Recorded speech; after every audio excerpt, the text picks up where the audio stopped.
दास गोस्वामी का तिरुभाव है और हमारे श्रीनिवास आचार्य का भी तिरुभाव है। तो हम पहले मंगलाचरण कर लेते हैं शॉर्ट में, फिर हम सब वैष्णवास के बारे में, भगवान के बारे में सुंदर सुंदर कथाएं सुनेंगे। अज्ञानतिमिरन्दस्य ज्ञानञ्जनशलाकया चक्षुरुन्मिलितं येन तस्मै श्रीगुरुवे नमः। पूर्वे गौरचन्द्राय राधिकाय तदालये कृष्णाय कृष्णभक्ताय तद्भक्ताय नमो नमः। नमो विष्णुपदाय राधिकाय प्रियात्मने श्रीश्रीमद्भक्तिवेदान्त नारायण गोस्वामी इति नामिने। नमो विष्णुपदाय कृष्णप्रस्थाय भूतले श्रीमते भक्तिवेदान्त श्रीधर गोस्वामी इति नामिने। हे कृष्णा करुणा सिंधु दीनबंधु जगतपते गोपेशा गोपिका कांता राधा कांता नमस्तुते। तप्त कांचन गौरांगी राधे वृंदावनेश्वरी वृषभानुसुते देवी प्रणमामि हरिप्रिये। नमो महावदन्याय कृष्ण प्रेम प्रदायते कृष्णाय कृष्ण चैतन्य नामने गौरत्वसे नमः। वृंदाय तुलसी दिव्याय प्रियाय केशवस्य च कृष्ण भक्ति प्रदे देवी सत्यवत्ते नमो नमः। श्री कृष्ण चैतन्य प्रभु नित्यानंद श्री अद्वैत गदाधर शिवासादि गौर भक्त वृंद। हरे कृष्ण कृष्ण कृष्ण हरे हरे, हरे राम राम राम हरे हरे। तो आज जो हमारा सेशन है, हम सबसे पहले सुनेंगे हमारी दीदी एक है, मीरा दीदी, जो हमें गोपाष्टमी और गोचरण लीला के ऊपर कुछ उनकी महिमा सुनाएंगी। क्यों हम गोपाष्टमी मनाते हैं, ऐसा क्या है आज के दिन खास इस लीला के बारे में, और क्या हुआ था ऐसा आज कि कृष्णा क्यों हमारे मंदिर में आपने देखा होगा राधा रानी को आज सुंदर गोप के रूप में श्रृंगार किया जाता है। एक मिनट, जस्ट 1 सेकंड, सॉरी। तो क्यों हमारे मंदिरों में हम देखेंगे, जैसे आपने देखा होगा, दर्शन किया होगा, आज के दिन राधा रानी को सुंदर सा गोप बनाया जाता है, धोती पहनाई जाती है, उनके हाथ में बछड़ा भी दिया जाता है। गोपी ड्रेस नहीं होती, अलग ही उनका श्रृंगार होता है। तो सब लीलाएं क्या है, क्यों है, इनकी क्या महिमा है, हम सुनेंगे हमारी मीरा दीदी से। मीरा दीदी, आप जुड़िए हमारे साथ। हरे कृष्णा। जी दीदी, हरे कृष्णा दीदी, दंडवत प्रणाम दीदी, आप शुरू कर सकते हैं, मैं म्यूट पे जा रही हूँ। हरे कृष्णा, सभी को दंडवत प्रणाम। ओम अज्ञानतिमिरान्धस्य ज्ञानाञ्जनशलाकया चक्षुरुन्मीलितं येन तस्मै श्रीगुरुवे नमः। जय श्री कृष्ण चैतन्य प्रभु नित्यानंद श्री अद्वैत गदाधर श्रीवासादि गौरे भक्त वृंद। हरे कृष्ण कृष्ण कृष्ण हरे हरे, हरे राम राम राम हरे हरे। हरे कृष्णा। सर्वप्रथम मैं अपने परम पूज्य गुरुदेव के चरणों में अनंत कोटि प्रणाम करती हूँ। तत्पश्चात बिहारी जी के चरणों में प्रणाम करते हुए चैतन्य महाप्रभु तथा संपूर्ण गुरु परंपरा को प्रणाम करते हुए उनसे अहेतु की कृपा की वांछा करती हूँ। तत्पश्चात मेरी शिक्षा गुरु सुंदर गोपाल प्रभु, विशाखा मैया, सुगल सखा प्रभु तथा यहाँ उपस्थित सभी श्रोताओं को यथा योग्य प्रणाम करते हुए मैं अपनी कथा में होने वाली त्रुटियों के लिए क्षमा प्रार्थी हूँ। तो चलिए बढ़ते हैं आज की कथा की ओर। आज हम श्रवण करेंगे गोचरण लीला के विषय में। जैसा कि कल आपने सुना, कल निशा दीदी ने आपको टेर कदम के बारे में श्रवण कराया, बहुत सुंदर दीदी ने बताया। वास्तव में गोचरण लीला का सीधा संबंध टेर कदम से है। तो आइए जानते हैं पहले टेर कदम का अर्थ क्या है। टेर का अर्थ है आवाज देना, पुकारना, और कदम का अर्थ है कदम के वृक्ष। अब इसका संबंध कैसे गोचरण लीला से है वो जानते हैं। ठाकुर जी ने सर्वप्रथम गोचरण लीला टेर कदम से ही प्रारंभ की थी। नंद बाबा की 9 लाख गैया थी और श्री कृष्ण जब वेणु वादन करते थे टेर कदम में बैठ के, कदम के वृक्ष पे बैठ के, तो सभी गैया मैया के नाम इस तरह से उनको लगता था कि जैसे वो एक एक का नाम उच्चारण कर रहे हैं, और सभी गायें वहां पे इकट्ठी हो जाती थी और वहां से गोचरण लीला प्रारंभ होती थी। तो आइए भागवतम में चलते हैं, सुखदेव गोस्वामी जी इस विषय में क्या कहते हैं। श्रीशुक उवाच ततश्च पौगण्डवयाश्रितो व्रजे बभूव तुस्तो पशुपालि सम्मतो काश्चार्यन्ता सखिभिः समप्रधे वृंदावनम पुण्यम तीव्र चक्रितु। अर्थात सुखदेव गोस्वामी जी राजा परीक्षित से क्या बात कर रहे हैं? वो कह रहे हैं कि भगवान ने पौगंड अवस्था में प्रवेश किया, अर्थात 1 वर्ष से लेके 5 वर्ष तक की जो अवस्था होती है, जो आयु होती है, उसे बाल अवस्था कहा जाता है। और 6 वर्ष से लेके 10 वर्ष तक की जो अवस्था होती है उसे पौगंड अवस्था कहा जाता है। और यहाँ पे क्या बताया जा रहा है कि भगवान पौगंड अवस्था में प्रवेश करते हैं, अर्थात वो 6वें वर्ष में प्रवेश करते हैं। और वो क्या करते हैं? गोचरण की अनुमति मांगते हैं, क्योंकि इससे पहले वो केवल बच्चों को ही चराते थे। आज वो क्या कर रहे हैं? गोचरण की अनुमति मांग रहे हैं। अब यहाँ पे सोचने की बात है, क्या वास्तव में उन्हें अनुमति लेने की कोई आवश्यकता है? जो परम स्वतंत्र हैं, परम स्वतंत्र ना सिर पर कोई, जिनसे ऊपर कोई भी नहीं है, लेकिन ब्रज में उन्हें ब्रज में भगवान श्री कृष्ण भी परतंत्र हैं, वहां उनको भी अनुमति चाहिए। भागवतम के पहले श्लोक में बताया गया है कि कृष्ण स्वतंत्र है। आइए जानते हैं कैसे। 1.1.1 में क्या बताया गया है?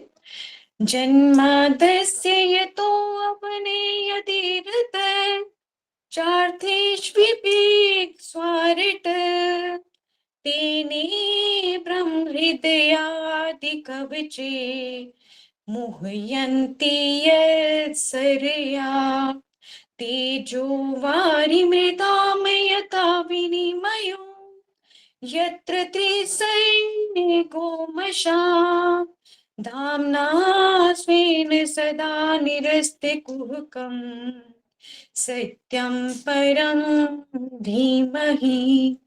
अर्थात यहाँ पे वेद व्यास जी क्या कहते हैं? वेद व्यास जी ने इतने पुराणों की रचना करने के बाद भी उनको शांति नहीं मिल रही थी, तो वो अपने गुरु नारद जी के पास गए और नारद जी से उन्होंने पूछा कि मेरे को क्यों नहीं शांति मिल रही? मैंने इतने सारे वेद पुराण मैंने लिखे हैं, लेकिन फिर भी मुझे सेटिस्फेक्शन, वो संतुष्टि नहीं आ रही है। तो उनको नारद मुनि ने ये कहा कि क्या आपने बताया कि परम भगवान कौन है? आपने शिव पुराण की रचना करी, शिव को बड़ा बता दिया। देवी पुराण की रचना करी, देवी को बड़ा बता दिया। आपने कहीं भी ये बताया कि परम भगवान परमेश्वर कौन है? और उसके बाद ही वो क्या करते हैं? भागवतम की रचना करते हैं, भागवत महापुराण की रचना करते हैं। और पहले ही श्लोक में वो क्लियर कर देते हैं कि कौन है भगवान, परम भगवान कौन है। यहाँ पे ये पहले श्लोक का अर्थ जो भी हमने श्लोक जाना है उसका अर्थ जानते हैं। इसमें वो क्या बता रहे हैं कि भगवान कृष्ण ही सबकी उत्पत्ति का मूल कारण है। वो क्या कहते हैं? भगवान को प्रणाम करते हुए कहते हैं कि हे प्रभु, मैं आपको सादर प्रणाम करता हूँ, मैं भगवान श्री कृष्ण का ध्यान करता हूँ, क्योंकि वे परम सत्य हैं। सभी ब्रह्मांडों की उत्पत्ति का, पालन का और संहार का कारण वही है, उनसे ऊपर कोई भी नहीं है। उन्होंने ही ब्रह्मा जी के हृदय में वैदिक ज्ञान को प्रकट किया। मैं उन भगवान श्री कृष्ण का ध्यान करता हूँ जो सबके हृदय में वास करते हुए भी अपने परम धाम में वास करते हैं। वे ही परम सत्य और परम स्वतंत्र हैं। अर्थात उन्होंने भागवतम के पहले श्लोक में ही ये प्रकट कर दिया, ये स्टैंप लगा दी कि परम भगवान कौन है? भगवान श्री कृष्ण है। जैसा कि हम पहले ही जान चुके हैं, ब्रह्म विमोहन लीला में ब्रह्मा जी भी क्या कहते हैं, जो बाद में वो स्तुति करते हैं, तो वो भगवान को ही परम बोलते हैं, भगवान श्री कृष्ण को ही परम बोलते हैं।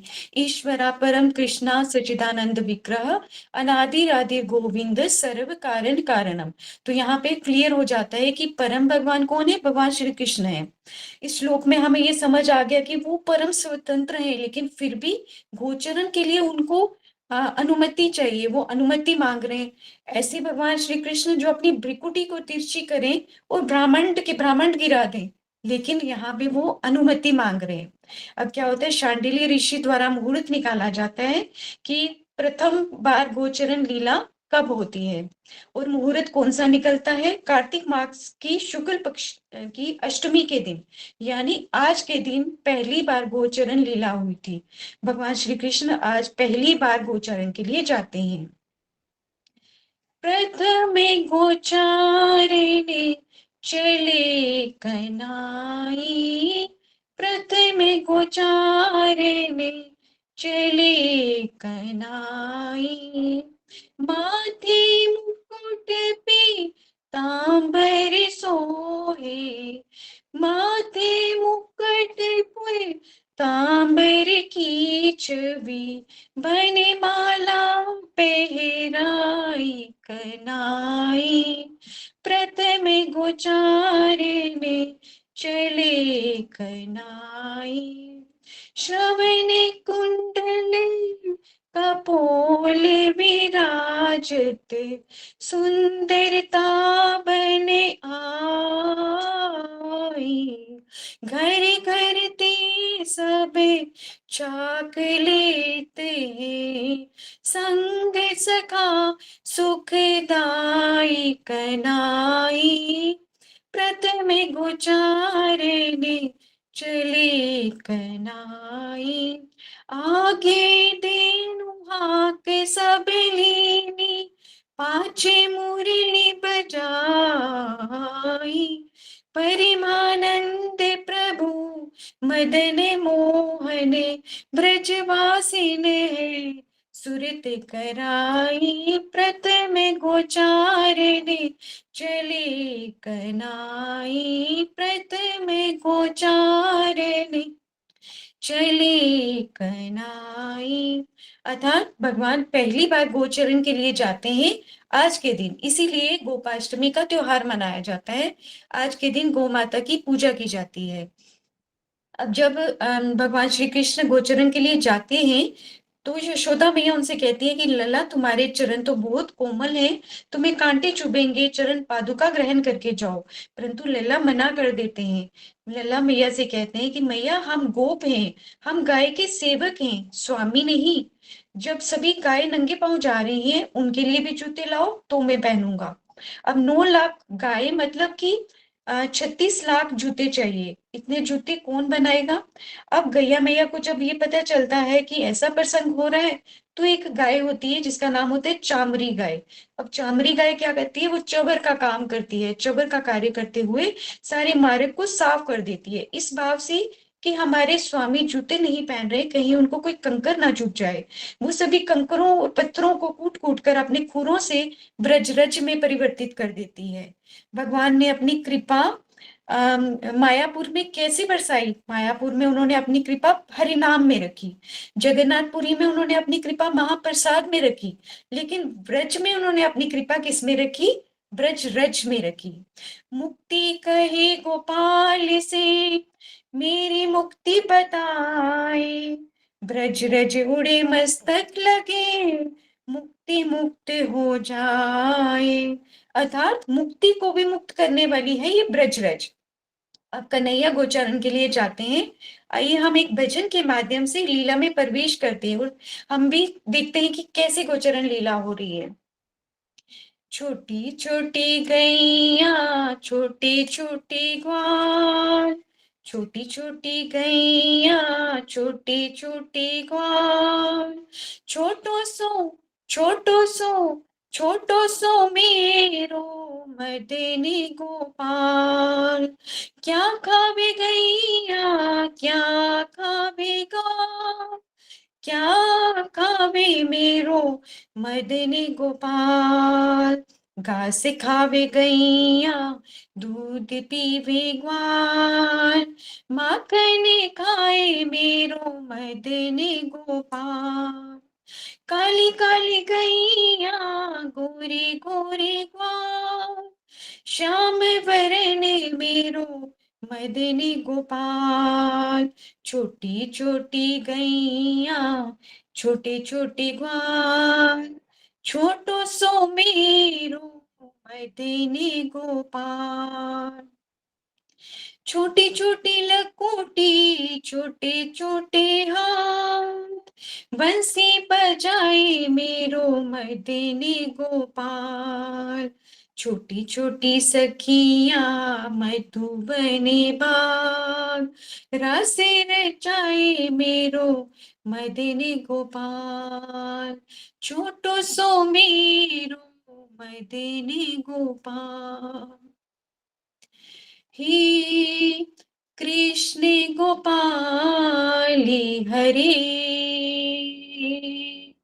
हे मदने गोपाले हरे,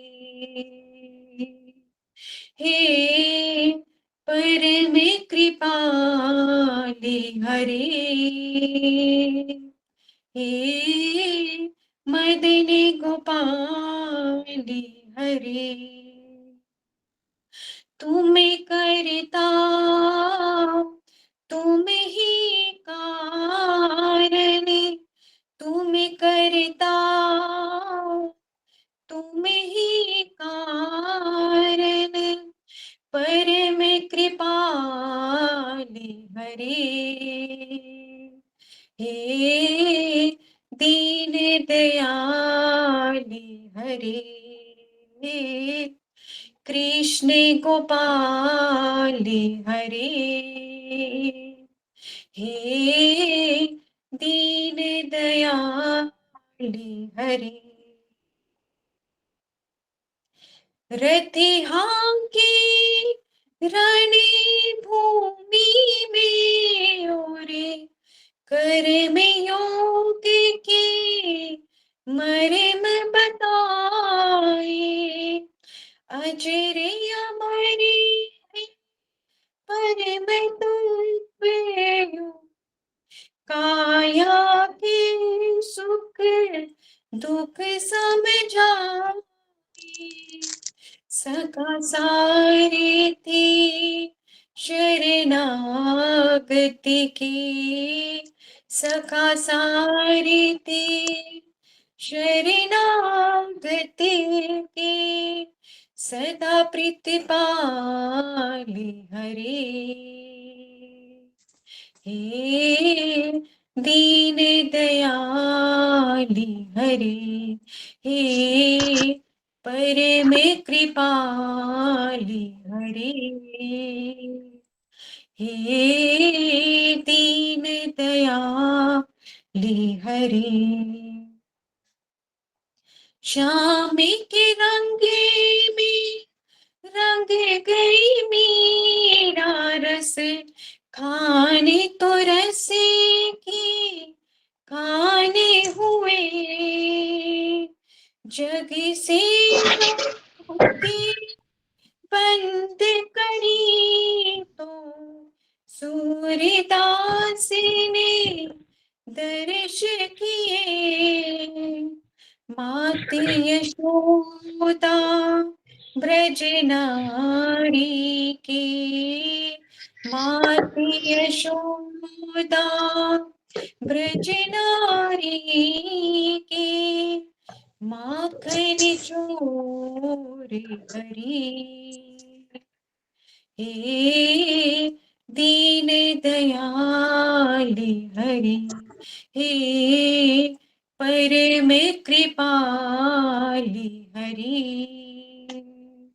हे दीन दयाली हरि, हे कृष्ण गोपाली हरि, हे दीन दयाली हरि।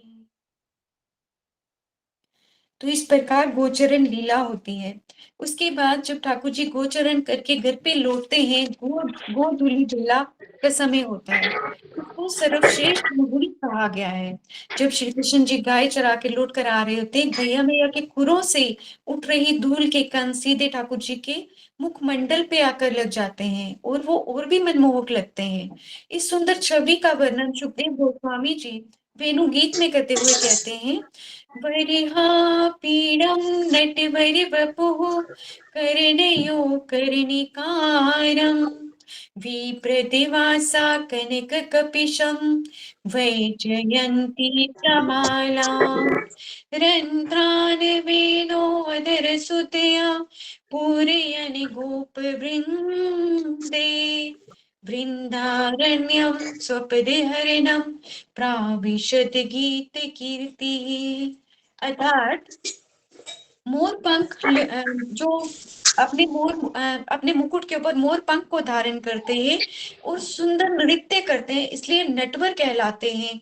जिनके कानों में सुंदर कुंडल और गले में वैजयंती माला है, जिनके हाथों में वंशी है और अपनी वंशी को अधरों पे पधरा के वो गोप गोपियों को आनंद देते हैं।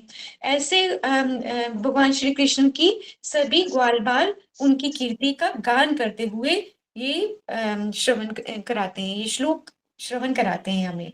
आज के दिन ही राधा रानी की भी लीला हुई थी, जैसा कि दीदी ने पहले ही बताया। मैं ज्यादा डीप नहीं जाऊंगी क्योंकि समय ज्यादा हो रहा है। राधा रानी ने आज सुबह सुखा का वेश धारण किया था।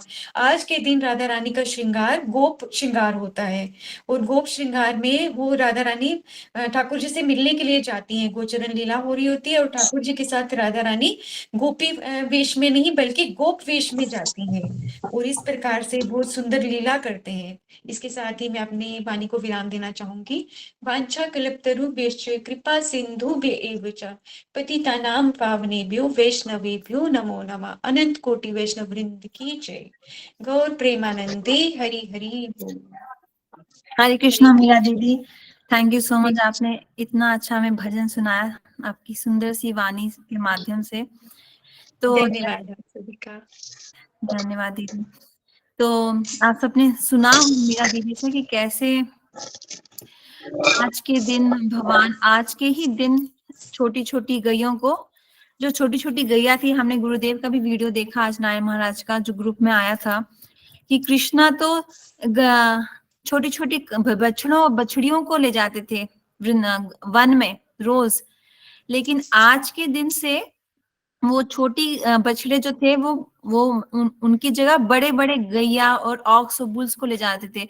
तो वो जो छोटी छोटी गैया छोटी थी, छोटी छोटी गैया छोटे छोटे ग्वाल, वो बड़ी हो गई टाइम के अनुसार। 5 साल बीत गए, बड़ी हो गए वो सब, उम्र में उनका बड़े हो गए, साइज में बड़े हो गए। तो उनका ये भावना था, कहते हैं कि जो ब्रज की जो गैया है वो शांत रस में होती है, तो उनका ये इच्छा था कि हमारा ग्वाला बदले नहीं, कृष्णा ही हमको ले जाए गोचरण के लिए, गोचारण के लिए वन में, हमको किसी और के साथ नहीं जाना है।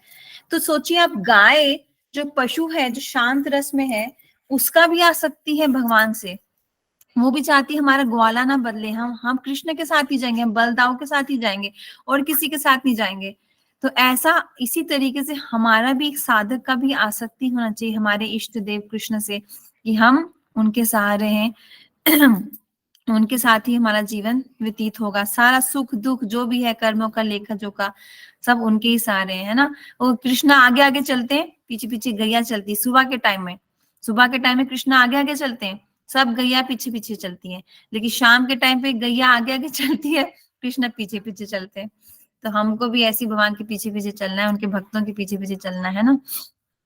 ठीक है, और नेक्स्ट हमारे जो स्पीकर हैं उनका नाम है जो हमें बताएंगी आज अंजलि दीदी, शीला श्रीनिवास आचार्य की तिरुभाव तिथि के बारे में, कि कौन है हमारे ये आचार्य। आप सबको पता होगा कि श्रीनिवास आचार्य भी हमारे संप्रदाय में बहुत उन्होंने महत्वपूर्ण योगदान दिया है। क्या क्या उनकी सेवाएं रही हैं, क्या उनके मूड्स रहे हैं, क्या उनके भाव रहे हैं, आइए सुनते हैं अंजलि दीदी से। अंजलि दीदी आप हमारे साथ जुड़ी हैं। हरे कृष्णा। जी दीदी, हरे कृष्णा। हरे कृष्णा दीदी, प्रणाम आपको, आप शुरू कर सकते। प्रणाम। प्रणाम। जी दीदी। ॐ अज्ञानतिमिरान्धस्य ज्ञानाञ्जनशलाकया चक्षुरुन्मीलितं येन तस्मै श्रीगुरवे नमः। श्रीचैतन्यमनोभीष्टं स्थापितं येन भूतले स्वयं रूपः कदा मह्यं ददाति स्वपदान्तिकं। वन्देऽहं श्रीगुरुं श्रीयुतपदकमलं श्रीगुरून् वैष्णवांश्च श्रीरूपं साग्रजातं सगण रघुनाथान्वितं तं सजीवं साद्वैतं सावधूतं परिजनसहितं कृष्णचैतन्यदेवं श्रीराधा कृष्णपादांश्च गणललिता श्रीविशाखावतांश्च। नमो महावदन्याय कृष्णप्रेमप्रदायते कृष्णाय कृष्णचैतन्य नाम्ने गौरात्मीश नमः। हे कृष्ण करुणा सिन्धु दीनबन्धु जगत्पते गोपेश गोपिका कान्त श्रीराधकान्त नमोस्तुते। तप्त कांचन गौरांगी श्रीराधे वृंदावनेश्वरी विश्वभानुसुते देवी प्रणमामि हरिप्रिये। जय श्री कृष्ण चैतन्य प्रभु नित्यानंद श्री अद्वैत गदाधर शिवासादि श्री गौर भक्तवृंद। वाञ्छाकल्पतरुभ्यश्च कृपा सिन्धुभ्यैव च पतितानां पावनेभ्यो वैष्णवेभ्यो नमो नमः। हरे कृष्णा कृष्ण कृष्णा हरे हरे, हरे राम राम राम हरे हरे।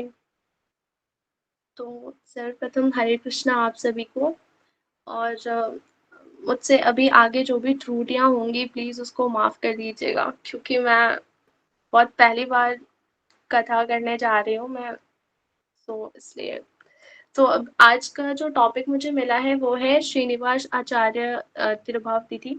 तो मेरी कोई कैपेबिलिटी नहीं है ऐसे कि मैं श्रीनिवास आचार्य जी के बारे में कुछ भी बोल पाऊँ, बट अपनी वाणी की शुद्धता के लिए मैं थोड़ी सी कोशिश करूँगी। तो श्रीनिवास आचार्य जी का जन्म जो होता है वो नदिया जिला में होता है, और गांव का नाम है चाखंडी, जो कि अग्रद्वीप के साउथ में है। श्रीनिवास आचार्य जी के पिता का नाम है गंगाधर भट्टाचार्य, जो कि एक ब्राह्मण होते हैं। तो कटवा में उनके पिताश्री ने एक बार महाप्रभु को संन्यास ग्रहण करते हुए देखा। जब वो संन्यास ग्रहण कर रहे थे तो जब उन्होंने देखा तो वो बिल्कुल रोने लग गए, और हाँ महाप्रभु बोलते बोलते हाँ चैतन्य बोलते बोलते वो रोने लगे। तो यह भाव देख करके जो महाप्रभु के पार्षद थे, जो भक्त लोग थे वहां पे, उन्होंने उनको नाम दे दिया चैतन्य दास। अब उनके मन में चैतन्य दास महाप्रभु के बहुत निजी पार्षद थे। तो चैतन्य दास के मन में एक बार एक कामना आई कि मुझे एक पुत्र चाहिए, मुझे एक पुत्र की उत्पत्ति करनी है। तो उन्होंने अपनी पत्नी लक्ष्मी प्रिया लक्ष्मी प्रिया माता जी को बताया। तो माता जी ने उनको बोला कि आप नीलाचल महाप्रभु के पास निवेदन करिए। तो वो दोनों साथ में महाप्रभु के पास गए, और वहां जाने के बाद उन्होंने जैसे वो बोलने वाले थे महाप्रभु को कि उनके मन में ऐसी कुछ इच्छा आई है, उससे पहले ही महाप्रभु ने बोला कि जगन्नाथ जी आपकी ये इच्छा जरूर पूरी करेंगे। अब हमारे मन में एक चीज ये आ रही होगी कि जब कोई भक्त है उसके मन में ऐसे कोई इच्छा कैसे उत्पन्न हो सकती है, उसको तो बिल्कुल ब्रह्मचार्य का पालन करना चाहिए, उसके मन में ये पुत्र उत्पत्ति की इच्छा कैसे आ सकती है। तो एक चीज हमें समझनी चाहिए कि जो भगवान के निजी पार्षद गण होते हैं वो भगवान की सेवा के अतिरिक्त कुछ भी नहीं सोचते हैं। जैसे हमारे श्रीला भक्ति विनोद ठाकुर थे, तो जब वो प्रचार कर रहे थे लेकिन प्रचार अच्छे से नहीं हो पा रहा था, तो उन्होंने जगन्नाथ जी से प्रार्थना करी कि मुझे आप एक पुत्र दीजिए, आप मुझे पुत्र भेजिए ताकि मैं आपके वाणी का प्रचार और ज्यादा कर पाऊं। तो विमला देवी जो विमला देवी थी, उनकी कृपा से उनको एक पुत्र हुए, वो थे शिला भक्ति सिद्धांत सरस्वती ठाकुर प्रभुपाद जी। तो ऐसे ही जो भी भगवान के निजी पार्षद गण होते हैं वो भगवान की सेवा के अतिरिक्त कुछ भी नहीं सोचते हैं। तो इसमें भी चैतन्य दास का जो निजी पार्षद हैं चैतन्य महाप्रभु के, उनका भी सिर्फ और सिर्फ केवल और केवल सेवा वाली ही भावना थी। अब उसके बाद महाप्रभु ने आशीर्वाद दिया उनको कि जगन्नाथ जी की कृपा से उनको एक पुत्र होगा। उसके बाद चैतन्य महाप्रभु, उनके जो एक निजी पार्षद गण थे गोविंद घोष जिनका नाम था, उनको वो बताते हैं कि वो श्रील रूप गोस्वामी की मदद से शास्त्रों को, जो वैष्णव शास्त्र हैं, उसको इस दुनिया में, इस वर्ल्ड में प्रकट करेंगे, और श्रीनिवास आचार्य की मदद से उसको वो इधर उधर लाइक बांटेंगे। मतलब इधर उधर बाकी प्लेसेस पे जैसे बुक्स डिस्ट्रीब्यूशन के लिए हम लोग चाहते हैं ना, तो वैसे ही उसको इधर उधर बाकी जगह पे भी वो पहुंचाएंगे।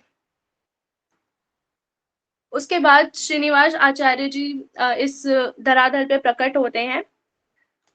प्रकट होने के बाद जैसे ही वो प्रकट होते हैं तो उनके जो पिताश्री हैं चैतन्य दास, वो पुत्र को चैतन्य महाप्रभु के जो कमल चरण है उनके पास में रख देते हैं।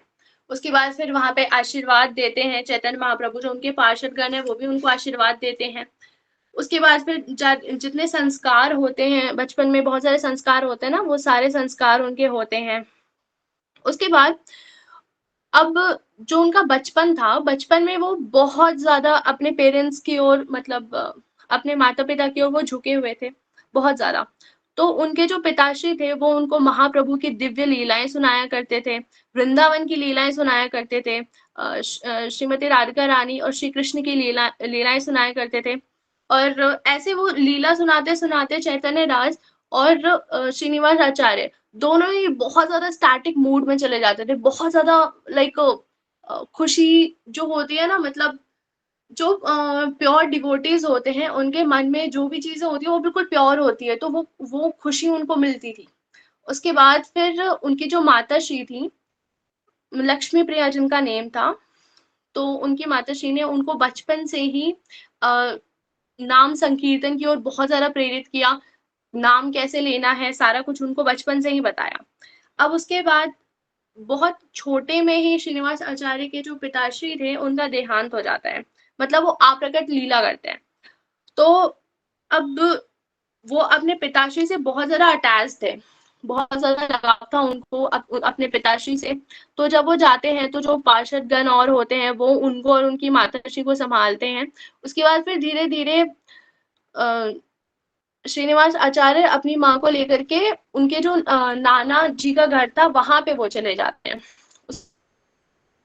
उसके बाद उसके बाद श्रीनिवास आचार्य अपनी माताश्री से परमिशन लेते हैं कि वो नवद्वीप जाएंगे, क्योंकि उनको कहीं से पता चलता है कि चैतन्य महाप्रभु, मतलब महाप्रभु उस वक्त वहीं पे हैं। तो फिर वो जैसे जाते हैं तो उनको पता चलता है कि चैतन्य महाप्रभु और उनके कुछ कुछ पार्षदगण वो अप्रकट लीला करने वाले हैं बहुत जल्दी। तो ये सुन करके ही वो बहुत ज्यादा बिल्कुल मूर्छित हो जाते हैं। उसके बाद फिर जब उनको होश आता है तो फिर वो आगे की ओर बढ़ते हैं। लेकिन इससे पहले कि वो उनसे मिल पाते, चैतन्य महाप्रभु और जो उनके कुछ निजी पार्षदगण है उन्होंने अप्रकट लीला करी। अब जब अप्रकट लीला करी तो वो उनके मन में इतना ज्यादा वो सेपरेशन वाली भावना उठी कि उन्होंने सोचा कि वो सुसाइड कमिट करेंगे, वो अपने प्राणों का त्याग करेंगे। लेकिन इससे पहले कि वो ये करते, उनके स्वप्न में जगन्नाथ जी, सुभद्रा महारानी और बलदेव जी आते हैं और साथ में चैतन्य महाप्रभु अपने निजी पार्षद गणों के साथ उनको दर्शन देते हैं। अब उसके बाद फिर धीरे धीरे वो पुरी जाते हैं। पुरी जाकर के वो जितने वैष्णव गण थे वहां पे उनके दर्शन करते हैं, गदाधर पंडित और जो भी थे वहां पे उनके दर्शन करते हैं। अब जैसे वो ये करते हैं उसके बाद फिर उनको एक न्यूज मिलती है कि अद्वैत आचार्य और नित्यानंद प्रभु वो भी अप्रकट लीला करने वाले हैं। तो उसके लिए वो बंगाल की ओर निकलते हैं। अब जैसे वो बंगाल की ओर निकलते हैं वैसे ही अद्वैत आचार्य और नित्यानंद प्रभु अप्रकट लीला करते हैं। अब दोबारा से ये सेपरेशन उनको फील होता है बहुत ज्यादा। जब ये सेपरेशन उनको बहुत ज्यादा फील होता है तो फिर से वो सोचते हैं कि वो अपने प्राणों का त्याग करेंगे। लेकिन अपने प्राणों का त्याग करने से पहले उनको दोबारा से अद्वैत आचार्य और नित्यानंद प्रभु दर्शन देते हैं। दर्शन देकर उनको थोड़ा सा कंसोल करते हैं, थोड़ा सा बोलते हैं कि ये चीज नहीं करनी है और आगे अभी बढ़ना है आपको। उसके बाद फिर वो धीरे धीरे व्रज की ओर बढ़ते हैं।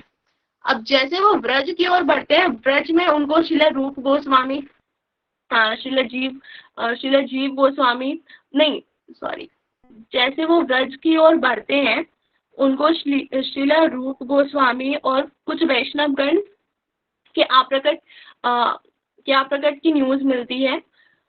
तो श्रील रूप गोस्वामी, सनातन गोस्वामी, काशीवर पंडित और रघुनाथ भट्ट गोस्वामी इन्होंने अप्रकट लीला कर ली होती है।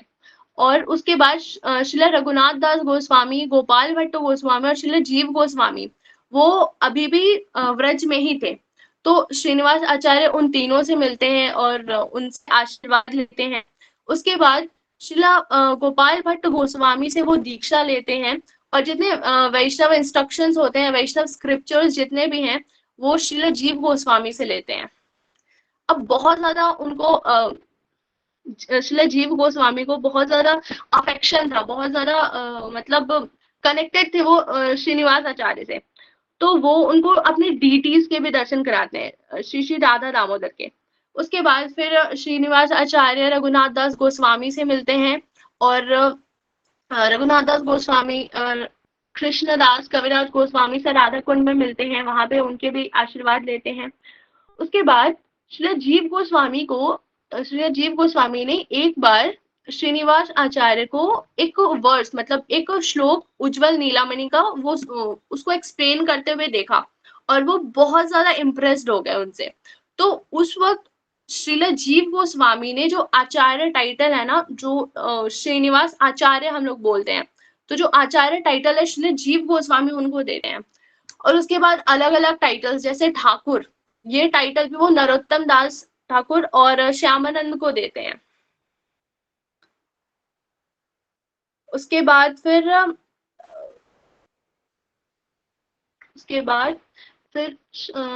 श्रीनिवास आचार्य वो बंगाल की तरफ दोबारा से जाते हैं, और वहां पे जाने के बाद वो अलग अलग जो वैष्णव है वहां पे उनसे भी हैं। और जो मुगल के एक उस वक्त राजा हुआ करते थे, भीम हाबिर जिनका नाम था, तो वो भीम हाबिर से भी मिलते हैं। अब इसकी कुछ लीला ऐसे है कि वो विष्णुपुरा में रहते थे, श्रीनिवास आचार्य बंगाल की साइड में, और वहां पे उन्होंने एक ब्राह्मण जिनका नाम कृष्ण वल्लभ था, वो उनसे वो सुनते हैं कि बीर हाबिर, उनको बहुत ज्यादा श्रीमद् भागवतम सुनने की इच्छा होती थी और बहुत वो सुनते भी थे। तो एक बार श्रीनिवास आचार्य उस ब्राह्मण के साथ उस जगह पे जाते हैं जहाँ श्रीमद् भागवतम को बोला जाता था। तो ब्राह्मण इंट्रोड्यूस करते हैं श्रीनिवास आचार्य को वो जो राजा थे ना उनसे, और वो बताते हैं कि ये एक बहुत बड़े वैष्णव हैं, उनके थोड़ी लाइक तारीफ वगैरह करते हैं और सारी कुछ चीजें उनको बताते हैं। तो जो भीम हाबिर थे, वो जो राजा थे, वो थोड़े इम्प्रेस होते हैं उनसे। अब जो शुद्ध वैष्णव होते हैं ना, अगर शुद्ध वैष्णव कुछ बोल भी नहीं रहे ना, तो उनकी जो एक्टिविटीज होती है ना, वो भी डिवाइन होती है, उनसे रिलेटेड सारी चीजें ही डिवाइन होती है, सारी चीजें दिव्य होती है। तो उसको देख करके वीर हाबिर बहुत ज्यादा इम्प्रेस हो जाते हैं। अब जैसे वीर हाबिर इम्प्रेस होते हैं, तो उसके बाद फिर वो धीरे धीरे उनको श्रीमद् भागवतम सुनाने लगते हैं, और उनको ये श्रीमद् भागवतम बहुत ज्यादा पसंद आता है।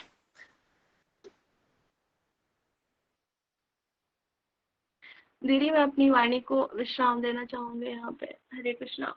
जो भी त्रुटियां हो इसको प्लीज माफ कर दीजिए। हरे कृष्णा जी, फर्स्ट टाइम बोला लेकिन बहुत अच्छा बोला।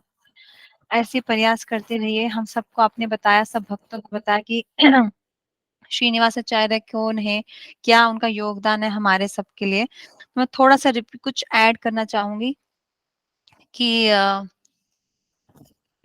जो हमारे जो महाप्रभु हैं, और उनकी धारा में हमें 6 गोस्वामीज मिले। उन 6 गोस्वामीज के बाद हमको तीनों आचार्य मिले, जिनका नाम है नरोत्तम दास ठाकुर, श्रीनिवास आचार्य एंड श्यामानंद पंडित, है ना। इन तीनों ने फिर महाप्रभु की मूवमेंट को आगे कैरी किया। तो जैसे जैसे टाइम बीतता जाता है, बीच बीच में हमारे भक्ति के जगत में भी बीच बीच में ऐसे कुछ परिस्थितियां आती हैं जहाँ पे ऐसा दिखता है कि संप्रदाय में कुछ संकट आ गए। तो जब हमारे 6 गोस्वामी थे, मतलब रूप गोस्वामी अप्रकट हुए, हमारे जब भक्ति विनोद ठाकुर ने कितनी सारी चीजों को बदला, राइट। आपको तो पता है जगन्नाथपुरी में जगन्नाथ भगवान के बगल में कुत्ते को रखा जाना शुरू कर दिया गया था। उसको किसने हटाया, उस प्रथा को? भक्ति विनोद ठाकुर ने। तो जब जब ऐसे ऑब्स्टेकल्स आए, कुछ परिस्थितियां खराब हुई, तो महान महान आचार्य बीच में आए, प्रकट हुए और उन्होंने चीजों को ठीक किया। तो ऐसे ही 3 आचार्य एक टाइम पे आए थे, साथ में तीनों जीव गोस्वामी के शिक्षा शिष्य हैं। हमारे श्रीनिवास आचार्य के दीक्षा गुरु हैं गोपाल भट्ट गोस्वामी, नरोत्तम दास ठाकुर के दीक्षा गुरुदेव है लोकनाथ गोस्वामी, और श्यामानंद प्रभु के दीक्षा गुरुदेव है हृदय चैतन्य, लेकिन तीनों ने साथ में शिक्षा ग्रहण की, किसके शेल्टर में? जीव गोस्वामी के शेल्टर में, है ना। तो जीव गोस्वामी ने फिर इनको आगे आदेश दिया कि यू शुड प्रीच, जैसे हमारे प्रभुपाद को श्रील भक्ति सिद्धांत सरस्वती ठाकुर प्रभुपाद ने क्या आदेश दिया? You should preach in the western countries, you should preach to the western world. ऐसे ही जीव गोस्वामी ने इन तीनों को आदेश दिया कि तुम तीनों कथा अच्छी करते हो, बुक्स को डिस्ट्रीब्यूट करो, हमारे आचार्य की जो बुक्स है इनको डिस्ट्रीब्यूट करो, कीर्तन करो, कथा करो। नरोत्तम दास ठाकुर बिल्कुल भी नहीं जाना चाहते थे। एक ऐसी लीला दिखाई गई है हमको जहाँ पे लोकनाथ गोस्वामी उनको डांट रहे हैं, चेस्टाइज कर रहे हैं कि तूने हरिनाम छोड़ के एक किसान को पानी पिलाया।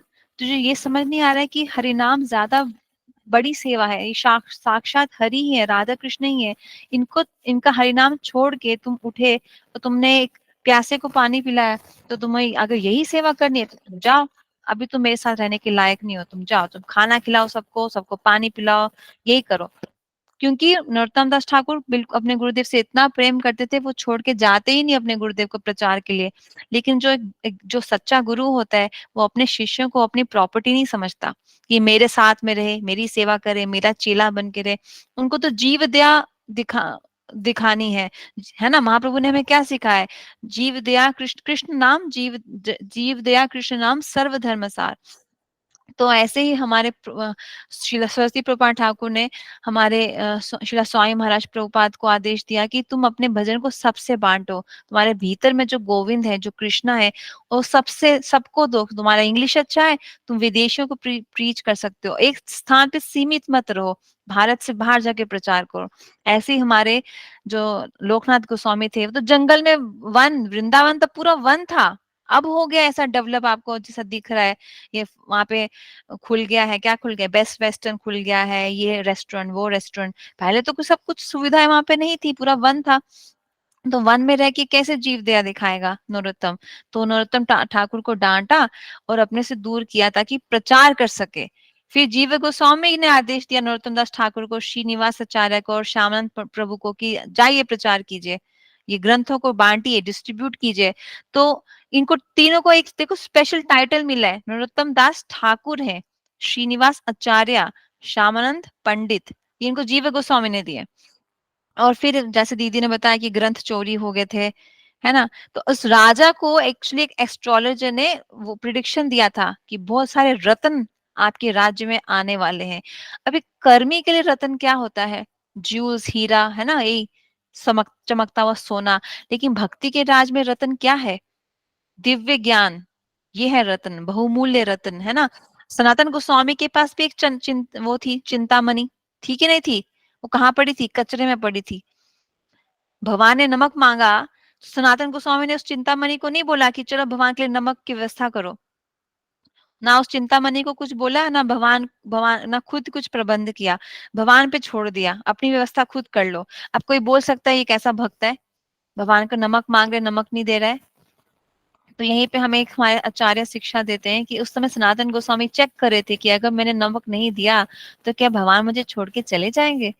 और भगवान ने ये बताया, 2 बार भगवान ने ऐसा हमें सिखाया है सनातन गोस्वामी के माध्यम से कि अगर भक्त का भाव शुद्ध है, भक्त शरणागत है, अनन्य भजन कर रहा है, मैं कभी उसको छोड़ता नहीं हूँ। तो सनातन गोस्वामी ने नमक नहीं दिया, भगवान ने उनको नहीं छोड़ा, अपनी व्यवस्था खुद कर ली। फिर आगे जाके भी सनातन गोस्वामी के शरीर में ऐसा दिखता है, उनको स्किन डिजीज हो गया था कुछ, लेकिन भगवान ने तो भी, महाप्रभु ने उनको छोड़ा नहीं। महाप्रभु जानबूझ के प्रेम पूर्वक उनको आलिंगन करते थे कि तुम मेरे हो, तुम मेरे हो सनातन, तुम मेरे हो। ये होता है, भगवान अगर किसी का हाथ पकड़ ले कभी छोड़ते नहीं है। तो वो राजा जिसने वो बुक्स को चुराया था, जब उसको पता चला तो हुआ ये था कि वो तीनों बहुत दुखी हुए थे, हमारे आचार्य जो थे तीनों हाँ हाँ करके रो रहे थे, क्रंदन कर रहे थे। श्रीनिवास आचार्य ने डिसाइड किया कि मैं यहीं रह के उन बुक्स को खोजूंगा। और बाकी नरोत्तम दास ठाकुर चले गए असम की साइड और हमारे श्यामन प्रभु चले गए उड़ीसा की साइड। तो ये श्रीनिवास आचार्य ने क्या किया, राजा को कथा सुनना पसंद था। अब देखो, दुराचारी था, चोरी किया, उसने करवाया उसने, लेकिन भजन में उसको इंटरेस्ट भी था। किस उसके पूर्व जन्म के ऐसे संस्कार थे जिसके कारण उसको चोरी भी पसंद था, लेकिन कथा भी पसंद है। कैसे संस्कार है, हर किसी के अलग संस्कार होते हैं। तो वो जो भागवत सुनता था, वो भागवत जो बोलता था वो वक्ता, वो उसका भाव, उसका मूड अच्छा नहीं था, वो डेविएटेड कथा करता था।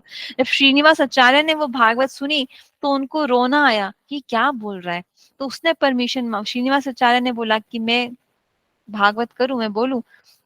राजा ने बोला व्हाई नॉट। तो जब शीला शीला श्रीनिवास आचार्य की भागवत सुन के राजा रो पड़ता था, सब रोते थे, इतना सुंदर भागवत करते थे श्रीनिवास आचार्य। तो राजा ने कहा मैं रोज सुनूंगा इनसे भागवत, रोज सुनूंगा। ऐसा भागवत सुन सुन के उसको चेला बना दिया, दीक्षा दे दी। अब दीक्षा दी है तो दक्षिणा भी तो देनी पड़ेगी। तो फिर श्रीनिवास आचार्य ने बोला कि मुझे ऐसे ग्रंथ हमारे खो गए हैं, उनको ढूंढने में हमारी सहायता कीजिए। तो राजा ने बोला वो मैंने ही गलती से चुराए थे, मेरे को लगा इसमें ये रत्न होंगे, ये होगा वो होगा, वो ग्रंथ निकले, मैं क्षमा मांगता हूँ आपसे। अच्छा, श्रीनिवासाचार्य ने बोला कोई बात नहीं। अब जब ग्रंथ मिल गए, बहुत खुश हुए श्रीनिवासाचार्य, तो सबको बुलाए, नरोत्तम दास ठाकुर को बुलाए, शांत प्रभु को बुलाए, फेस्टिवल ऑर्गेनाइज किया गया। फिर इन तीनों ने डिसाइड किया कि अब हम आगे बढ़ेंगे और जगह जाके प्रचार करेंगे। अब राजा उनको जाने ना दे, राजा उनको छोड़े ना, नहीं आप कहीं नहीं जा सकते, अब आपको यहीं रहना पड़ेगा। लेकिन साधु कभी एक स्थान पे थोड़ा ना रहता है, जीव दया दिखानी है, सबको प्रचार करना है, सबको भक्त बनाना है। साधु थोड़ा हमेशा एक स्थान पे रहता है। वो क्षेत्र संन्यास अलग चीज है, वो भी सेवा के लिए की जाती है। जैसे गदाधर पंडित ने क्षेत्र संन्यास लिया था, क्यों लिया था? महाप्रभु की सेवा के लिए, अपने भोग के लिए नहीं। तो अब ये राजा इनको छोड़े ना, नहीं नहीं आप कहीं नहीं जा सकते, आप कहीं नहीं जा सकते। तो इन तीनों ने फिर डिसाइड किया कि हम एक काम करते हैं, तुमको शक्ति दे देंगे, तुम सब भजन कर सको। तुम्हारे मिनिस्टर्स, तुम्हारे रिलेटिव्स, तुम्हारे फैमिली मेंबर, सबको हम भक्त बना देंगे। कोई कथा करेगा, कोई डेटी वर्शिप करेगा, कोई आरती करेगा, कोई प्रवचन करेगा, सब हम तुमको सिखा देंगे। आशीर्वाद दिया फिर इन तीनों ने उसके पूरे राज्य को, राजा के, तो सबको भक्त बना दिया। इसलिए कहते हैं जो नरोत्तम दास ठाकुर थे, उनमें इतना बल था, पूरे असम साइड में पूरा शहर जो था वैष्णव बन गया था। आप देखना मणिपुर जाएंगे, आप जब कभी देखेंगे तो मणिपुर में भी एक वैष्णव कम्युनिटी है जो तिलक लगाती है, वैष्णव तिलक। वो किसकी वजह से? हमारे नरोत्तम दास ठाकुर की वजह से। उड़ीसा को देखो, उड़ीसा में कितने लोग हैं जो वैष्णव है ना, जगन्नाथ भगवान को मानते हैं, हमारे श्यामानंद प्रभु की वजह से। तो ये होता है शुद्ध भक्त का लक्षण, वो सबको भक्त बना देता है। तो इनके रेफरेंस में एक और कहानी आती है कि एक बार, किसके रेफरेंस में? श्रीनिवास आचार्य के रेफरेंस में, आज जिनका तीरो भाव है, कि एक बार एक राजा, मतलब सुंदर सा राजकुमार और राजकुमारी शादी करके अपने घर को जा रहे थे। तो दोनों ने बहुत सुंदर सुंदर कपड़े पहने थे। आप सबको तो पता है, आप सबने शादियां देखी हैं, कितने अच्छे अच्छे, मतलब महंगी हैवी कपड़े पहने जाते हैं शादियों में, ज्वेलरी, हैवी नेकलेसेस, है ना। लड़कों के भी आजकल अलग ज्वेलरी आती है, गले का हार आता है, ये वो आता है। तो जब वो पालकी से उतरे तो उन्होंने एक साधु की वाणी सुनी। वो साधु पेड़ के नीचे बैठा था, और साधु क्या बोलता है कि देखो ये आ रहे हैं दो पागल, टू फूल्स आर कमिंग। ये इनको लग रहा है ये बहुत खुश रहेंगे शादी करके, लेकिन ये पता नहीं कि एक कुएं में जाके छलांग मारने वाले हैं। यही आगे जाके रोएंगे और एक दूसरे का सर पीटेंगे, मतलब all negative things. Now can you imagine कि आपकी शादी हो रही है और कोई आपको ऐसे सुना रहा है कि तुम लोग बर्बाद हो जाओगे, तुम लोग कहाँ फंस गए। तो ये एक्चुअली उन साधु के ये वर्ड्स थे।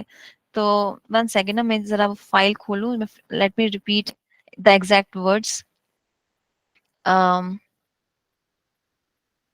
यहाँ पे लिखा है इस कथा में कि उस साधु ने उनको बोला कि हाँ, this is what he said. मैं इंग्लिश में बोलते हुए मैं ट्रांसलेट हिंदी में कर दूंगी। कौन अग्नि में हु एम अग्नि में कौन जानबूझ के छलांग मारना चाहता है? कौन कोबरा को पकड़ना चाहता है? तो शादी करना इज जस्ट लाइक दैट, अग्नि में छलांग मारना और कोबरा को पकड़ना। हमें लगता है हम खुश होंगे शादी करके, लेकिन होते नहीं है। These are the words of that saint. तो जब उस उस राजकुमार ने ये वाणी सुनी उस साधु की, तो उसको तुरंत रियलाइजेशन हो गया। ये होता है चमत्कार, है ना। कोई पूछे साधु क्या चमत्कार करता है, साधु ये चमत्कार करता है कि उसके वचन सीधे हृदय में हमारे चुभ जाते हैं, मतलब लग जाते हैं और हमें वैराग्य आ जाता है। वो तुरंत के तुरंत अपने सारे उन्होंने जो वो आभूषण थे, एक्सपेंसिव ज्वेलरी उतार के फेंक दी। After hearing his words, that Rajkumar, that prince, he completely surrendered to the lotus feet of Srinivas Acharya and began. हाँ, तो वो साधु श्रीनिवास आचार्य थे, मैं आपको बता दूं। और श्रीनिवास आचार्य एक पेड़ के नीचे बैठ के भजन कर रहे थे। जब उन्होंने देखा कि एक सुंदर सा राजकुमार अब शादी करके अपनी दुल्हन के साथ आ रहा है और वो अपनी पालकी से उतरे थे। आई थिंक वो श्रीनिवास आचार्य से आशीर्वाद लेने जा रहे होंगे, क्योंकि वो पेड़ के नीचे भजन कर रहे थे।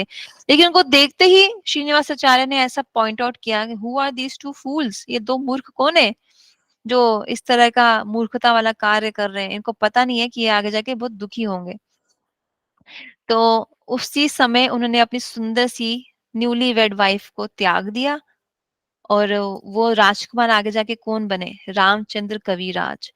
तो श्रीनिवास आचार्य के शिष्य बने और श्रीनिवास आचार्य ने ही उनको टाइटल दिया कविराज, क्योंकि वो बहुत बड़े पोइट थे, बहुत अच्छा भजन गाते थे, वो कीर्तनिया थे, तो उनको टाइटल मिला है श्रीनिवास आचार्य से कविराज। और ये वही रामचंद्र हैं जिनको हमारे नरोत्तम दास ठाकुर ग्लोरीफाई करते हैं अपने एक भजन में, रामचंद्र संगा मांगे नरोत्तम दास। अब देखिए कि श्रीनिवास आचार्य और नरोत्तम दास ठाकुर गुरु भाई हैं। अपने गुरु भाई के चेले की कौन प्रशंसा करता है? नरोत्तम दास ठाकुर कह रहे हैं कि मैं रामचंद्र का संग प्राप्त करना चाहता हूँ और रामचंद्र उनके गुरु भाई के शिष्य हैं, श्रीनिवास आचार्य के वो डिसाइपल हैं रामचंद्र कविराज। तो नरोत्तम दास ठाकुर कह रहे हैं कि मैं इनका आश्रय चाहता हूँ, इनका संग चाहता हूँ। ये होता है भक्ति का राज्य। भक्ति के राज्य में जेलसी नाम की कोई चीज नहीं है। भक्ति के राज्य में कोई ये नहीं है तू तेरा, मतलब तेरा मेरा नहीं होता, ये तेरा चेला है तो तू इसको संभाल, मैं क्यों संभालूं, मैं तो मेरे चेले की तारीफ करूंगा। इसमें तेरा मेरा जेलिसी, कौन आगे गया कौन पीछे गया, मैं ज्यादा पीछे रह गया वो ज्यादा आगे चले गया, ऐसा नहीं होता है। ये चीज समझने वाली है। अगर हम हरि नाम कर रहे हैं, हरि कथा सुन रहे हैं, दीपदान कर रहे हैं, लेकिन हमारे अंदर ये भावना है कि मेरा सबसे अच्छा हो, मेरा कीर्तन मेरी कथा सबसे अच्छा हो, मेरा बनाया भोजन की सब तारीफ करें, तो मतलब हमारा अभी भक्ति में प्रवेश नहीं हुआ। भक्ति में मैंने कथा में सुना है कि संसार में झगड़े होने के बहुत कारण होते हैं, जेलसी, लस्ट, लोभ, कुछ भी बोल दीजिए। लेकिन भक्ति के राज्य में प्रॉब्लम्स होती हैं जब हमें प्रतिष्ठा की इच्छा होती है, अपनी तारीफ सुनने की, प्रेस्टीज की, मेरी तारीफ हो, मेरी वाहवाही हो, है ना। आप देखिएगा, आप सब लोग जॉब करते होंगे, राइट?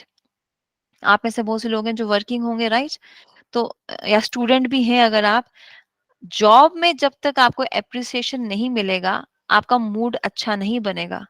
इसीलिए हमारे ऑफिस में क्या होता है, अप्रेजल। अप्रेजल में क्या होता है, खुद का गुणगान, मैंने ये किया, मैंने वो किया, मैंने इतना प्रॉफिट कमाया, मैंने इतने सारे ट्रेनिंग दिए, मैंने ये अचीव किया, मैंने वो अचीव किया। अपने मुंह मियां मिट्ठू बनना, अपनी तारीफ करना, ये जॉब में चल सकता है, करना पड़ेगा, क्योंकि कोई स्कोप नहीं है वहां पे, you have to do it. भक्ति में आप इस चीज को नहीं ला सकते, ये चीज समझनी पड़ेगी हमको। अगर हमें भक्ति करनी है, अगर हमें कहीं ना कहीं भक्ति के लिए आकर्षण है, थोड़ा बहुत ही सही, तो थोड़ा बहुत है, तो ये मान के चलो कि मुझे मेरी तारीफ नहीं सुननी है। माधवेंद्र पाद हमें ये शिक्षा देते हैं। जब उनके लिए भगवान ने खीर चुराई तो उन्होंने स्थान को त्याग दिया कि कृष्णा ने मेरे लिए खीर चुराई, अब सारा जगत मेरे पैर पकड़ेगा, मुझे हार पहनाएगा, फिर बोलेगा अरे बाबा मेरी ये इच्छा पूरी कर दो, मेरी ये इच्छा पूरी कर दो, आप इतने महान, आपके लिए भगवान ने खीर चुराई, मुझे नहीं चाहिए ये सब। त्याग दिया, वो स्थान को छोड़ दिया, रातों रात छोड़ के आगे चले गए। लेकिन हमको किसी ने अगर थोड़ा डांट दिया, हम उसकी चुगली करने लग जाएंगे, उस वैष्णवी की, बढ़िया है हमको समझाने वाली। या हमने कुछ अच्छा कर लिया, हम आशा करेंगे कोई हमारी तारीफ कर क्यों नहीं रहा है, वाई इट्स नॉट हैपनिंग, जो मैं सुनना चाहता हूँ वो मुझे सुनाई क्यों नहीं दे रहा है। ये चीज से हमें बचना पड़ेगा, है ना। तो ये तीनों जो हमारे आचार्य है, नरोत्तम दास ठाकुर, श्रीनिवास आचार्य, श्यामानंद पंडित, दे आर 3 बॉडीज 1 सोल। वो तीनों साथ में कथा सुनते थे, उन्होंने साथ में भक्ति करी है, हमारे जीव गोस्वामी के शेल्टर में। जीव गोस्वामी उस टाइम पे हमारे संप्रदाय में बहुत बड़े आचार्य थे। हमारा ब्रज मंडल, हमारा गौर मंडल और हमारा श्री क्षेत्र, तीनों में जीव गोस्वामी का बहुत बड़ा दबदबा था। उनके आदेश के मुताबिक कुछ होता नहीं था, उनका स्टैम्प चाहिए था फॉर अप्रूवल ऑफ एनीथिंग। और इन तीनों को उन्होंने आश्रय दिया, उनको सिखाया, उनको नर्चर किया, क्योंकि जीव गोस्वामी साख्य, सॉरी नॉट साख्य, माधुर्य रस में थे और ये तीनों भी माधुर्य रस में थे, है ना। तो ऐसे शुद्ध भक्त की दृष्टि पड़ते ही हमारे जन्म जन्मों की जो होती है ना काम वासना नष्ट हो जाती है। Although Ramchandra Kaviraj is not a sadhak, he is not one of us, वो हमारे जैसे नहीं है, लेकिन इस लीला से हमें ये पता चल रहा है कि अगर शुद्ध भक्त ने हमारे लिए कोई प्रार्थना कर दी, अपनी दृष्टि हम पे डाल दी, तो हमारी बहुत बहुत ज्यादा डीप रूटेड जो लस्ट होती है, मटेरियल डिजायर्स, वो खत्म हो जाती है। तो उन्होंने बोला ये कौन है जो शादी करके अपने आप को बहुत महान समझ रहा है, तो मूर्ख है। तो उन्होंने उसी समय अपना संसार त्याग दिया, शरणागत हो गए। किसको? एक आचार्य को, श्रीनिवास आचार्य को शरणागत हो गए, उनके संग में भजन करने लग गए। तो आगे एक और लीला है ऐसी जहाँ पे ये समझ में आता है, मतलब ये समझाया जाता है कि एक बार श्रीनिवास आचार्य भजन कर रहे थे, लेकिन ऐसा लग नहीं रहा था कि वो है। ऐसा उनके शिष्यों को लगा that he has left his body. ध्यान में थे वो, मतलब वो मेडिटेशन कर रहे थे। तो मेडिटेशन में वो इतना ज्यादा गंभीर हो गए थे कि ऐसा लगा कि अभी तो ये ही इज नो मोर। फिर सबको पूछा, चेक करो क्या चल रहा है, ये सांस ले भी रही है कि नहीं ले रहे। तो उनके जो शिष्य थे, ये रामचंद्र कविराज जी, इनको पूछा, इन्होंने बोला नहीं गुरुदेव है, वेट, ये जहां पे गए हैं मैं वहां जाऊंगा, इनको लेके आऊंगा। तब तक मेरे शरीर और गुरुदेव के शरीर की रक्षा करना, हमारे शरीर बॉडीज की रक्षा करना, छेड़ना मत हमको। अब ये होता है भजन। जो शुद्ध भक्त होता है उसका शरीर यहाँ पे होता है संसार में, लेकिन मन यहाँ नहीं होता, भगवान के लोक में होता है। हमारे नारायण गोसाई महाराज जब भजन कर रहे थे और किसी ने आके उनको छू दिया प्रणाम करने के लिए, गुरुदेव ने उसको खींच के डांटा था, क्योंकि मेरा उनका जो भजन होता है वो इट्स नॉट मंडेन भजन। जैसे हमारा भजन कैसा होता है, हम हरे कृष्णा जप तो करते हैं, लेकिन हमारे मन में क्या चल रहा है, आज पर्दे धोने हैं, आज दूध गर्म कर रखा है गैस पे, नीचे तो नहीं गिर जाएगा। ये होता है हमारा भजन। आज आज सेल कितने की होगी, 2 का 10 होगा कि नहीं होगा। लेकिन जो हमारे ये गुरुजन है, इनका भजन क्या होता है, ये होते तो इनका शरीर इस संसार में होता है, लेकिन इनका जो मन होता है वो राधा रानी की सेवा में होता है। तो श्रीनिवास आचार्य उस समय एक्चुअली गोलोक धाम में मौजूद थे, अपने गुरुदेव के साथ, गोपाल भट्ट गोस्वामी के साथ। और वहां क्या लीला चल रही थी, नरोत्तम दास ठाकुर ने जाके देखा कि राधा रानी की नोस्पिन खो गई है। नोस्पिन समझते हैं आप, जो नाक में पहनते हैं। और सारी सखियां उसको ढूंढ रही हैं। सुंदर सुंदर सा यमुना का पानी बह रहा है, नीला नीला पक्षी वहां पे है, मोर है, सुंदर सा वृंदावन है, लेकिन राधा रानी डिस्टर्ब है, उनका नोस्पिन खो गया है। वो ढूंढ रहे हैं गुरुदेव श्रीनिवास आचार्य। मैं मेरे गुरुदेव को असिस्ट करूंगा, गुरुदेव मैं ढूंढ के लाता हूँ। तो यमुना जी के भीतर में गए, वहां से ढूंढ के लाए, गुरुदेव को दिया, खुद सीधे जाके राधा रानी को नहीं दिया। ये चीज सीखने वाली है, जो हमें सेवा मिली है वो हमारे गुरुदेव के थ्रू हम करते हैं। तो उन्होंने कुछ खोजा, अपने गुरुदेव को दिया, उनके गुरुदेव ने आके फर्दर गोपाल भट्ट गोस्वामी को दिया, उन्होंने आगे रूप मंजरी को दिया, रति मंजरी, रूप मंजरी, ये हायरार्की है हमारे संप्रदाय की। उन्होंने आगे वो नोस्पिन राधा रानी की किसको दी, विशाखा सखी, फिर ललिता सखी, फिर राधा रानी। राधा रानी हो गई बड़ी खुश, अरे किसने ढूंढ के लाया ये मेरा नोस्पिन, अरे सखी एक नई सखी आई है, ऐसा बोला है, ऐसे बोल के संबोधित किया उनको, एक नई सखी आई है। मतलब कौन है वो नई सखी, रामचंद्र कविराज, नई सखी आई है।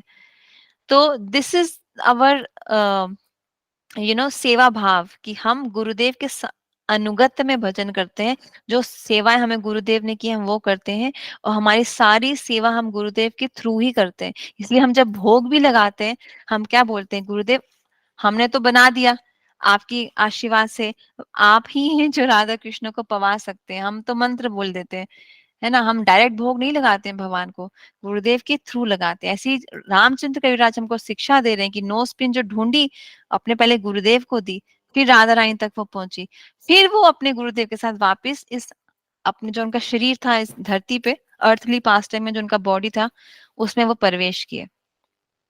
तो ये भी बहुत सुंदर लीला है, ये वन गोसाई महाराज से हमने सुनी है। और हम सबको प्रार्थना करनी चाहिए, हम श्रीनिवास आचार्य से, नरोत्तम दास ठाकुर से, श्यामानंद पंडित से, गोपाल भट्ट गोस्वामी, हमारे रामचंद्र कविराज, सबसे, हमारे गुरुपाद पद्मा से, कि हम भी ऐसे भजन कर सके, हमें भी उस भजन के लिए लोभ जागृत हो हमारे भीतर में, है ना। तो एक चीज यहाँ पे बहुत इंटरेस्टिंग है, आई डोंट नो आप में से कितने लोगों को पता है कि भले ही उन्होंने रामचंद्र कविराज जी को ये आदेश दिया कि वाई मैरिज, लेकिन खुद श्रीनिवासाचार्य ने 2 शादियां की थी। तो इस पे हमारे कृष्णदास प्रभु जी जो है वो हमें शिक्षा ये देते हैं कि हम कभी भी वैष्णवास को, उनके एक्टिविटीज को अपनी मंडेन इंटेलिजेंस से नहीं समझ पाएंगे। अगर वो शादी के लिए ऐसे शब्द बोल रहे थे तो उन्होंने खुद क्यों 2 की? तो ये भगवान की लीला है, जो भगवान जो चाहते हैं अपने भक्तों से कराना। जैसे हमारे जो जयदेव गोस्वामी है, he was also not married, लेकिन भगवान ने स्वप्न में आके उनको आदेश दिया कि तुम पद्मावती, जो उनकी पत्नी का नाम है पद्मावती, उसे विवाह करो। तो जिसको जो जो रोल मिला है, जिसके लिए जो जो भगवान ने डिसाइड किया है, वो करता है, उसके साथ साथ भजन करता है। इसलिए हमें इसमें ज्यादा घुस के कंफ्यूज नहीं होना है, हमें बस जो शिक्षाएं, जो इंस्ट्रक्शंस मिली है हमारे आचार्य से, उसको फॉलो करना है, राइट। हमारे नेक्स्ट स्पीकर, हम आगे बढ़ते हैं, अपने इस सेशन को आगे ले जाते हैं, टाइम भी फिर ज्यादा हो रहा है। हमारे नेक्स्ट स्पीकर है ललिता दीदी, जो हमें बताएंगी मुखराई गांव और रावल जी के बारे में। आप सबको पता है मुखराई गांव राधा रानी का नानके है, ननिहाल है, उनकी नानी जी का नाम मुखराई है, और रावल राधा रानी का जन्म स्थान है। तो लोग पूछते हैं फिर बरसाना क्या है? तो बरसाना भी जन्म स्थान है। एक कल्प में राधा रानी बरसाना में प्रकट हुई थी, और इस कल्प में राधा रानी रावल में प्रकट हुई है। तो दोनों राधा रानी के जन्म स्थान है। ठीक है ललिता दीदी, आप हमारे साथ जुड़ी है। हाँ जी दीदी, हरे कृष्णा। हरि बोल दीदी, हरि बोल दीदी, आवाज आ रही है मेरी? हरे, हाँ हाँ दीदी, आप शुरू कर सकते हैं। हरे कृष्णा। हरे कृष्ण दीदी। ओम अज्ञानतिमिरान्धस्य ज्ञानाञ्जन शलाकया चक्षुरुन्मीलितं येन तस्मै श्री गुरुवे नमः। हरे कृष्ण कृष्ण कृष्ण हरे हरे, हरे राम राम राम हरे हरे। सबसे पहले मैं अपने गुरुदेव और समस्त गुरु परंपरा को कोटि कोटि दंडवत प्रणाम करती हूँ, जिनकी अहित की कृपा से आज कथा सेवा करने का परम सौभाग्य मुझे प्राप्त हो रहा है। साथ ही अपने शिक्षा गुरु श्री सुंदर गोपाल प्रभु जी, विशाखा मैया जी, श्री सुबल प्रभु जी और श्री संजय प्रभु जी को मेरा दंडवत प्रणाम, तथा यहाँ उपस्थित सभी वैष्णवों को मेरा यथायोग्य प्रणाम स्वीकार हो। सभी की विशेष अनुकंपा से आज हम ब्रिजमंडल में स्थित मुखरई गांव और रावल क्षेत्र के विषय में कथा का श्रवण करेंगे। कथा कहने में यदि मुझसे कोई त्रुटि हो जाए तो आप सब मुझे क्षमा प्रदान कर उस त्रुटि को सुधार कर कथा को हृदयंगम करेंगे। हरि बोल। गोवर्धन के निकट मुखरई गांव श्रीमती राधिका जी की नानी का गांव है, जहां पर कीर्तिदास राधा जी को गोद में लेकर बचपन में अपने माता मुखरा जी के घर जाती थी। यहाँ पर राधा जी ने अनेकों बाल्य एवं किशोरावस्था की लीलाएं की है। पास ही गोवर्धन है, जहाँ पर राधा कृष्ण जी ने राज किया था। मुखरई नाम करने के मुख्य कारण तीन चार है। प्रथम तो श्रीमती राधिका जी की नानी जी का नाम मुखरा होने से इस गांव का नाम मुखरई हुआ। और दूसरा, श्री कृष्ण की एक गोप सखा थे, उनका नाम भी मुखरा था, जिस कारण से इस क्षेत्र का नाम मुखरई हुआ। तीसरा रसिक कारण है, यहाँ पर श्री कृष्ण ने वेणी गुंथन लीला की थी, अर्थात उन्होंने श्रीमती जी के वेणी का बालों का श्रृंगार किया था। एक बार उन्होंने राधा जी के केशों को श्रृंगार करने का प्रयास किया तो सखियां हंसने लगी कि कान्हा, ये काम तुमसे ना हो पाएगा। पर कन्हैया माने नहीं और सब सखियों ने अनेक प्रकार से पुष्प और डालियां लाकर चारों तरफ खड़ी हो गईं, और कृष्ण ने 3 प्रकार के पुष्पों का चयन किया, गुलाबी, सफेद और नीले। और इन 3 प्रकार के पुष्पों से उन्होंने श्रीमती राधिका जी के वेणु का गुंथन करते हुए उस वेणी में 3 कलर के अलग फूलों से कृष्ण नाम अंकित किया, और मुकुर में मुकुर यानी दर्पण में राधिका जी को उनका वेणु गुंथन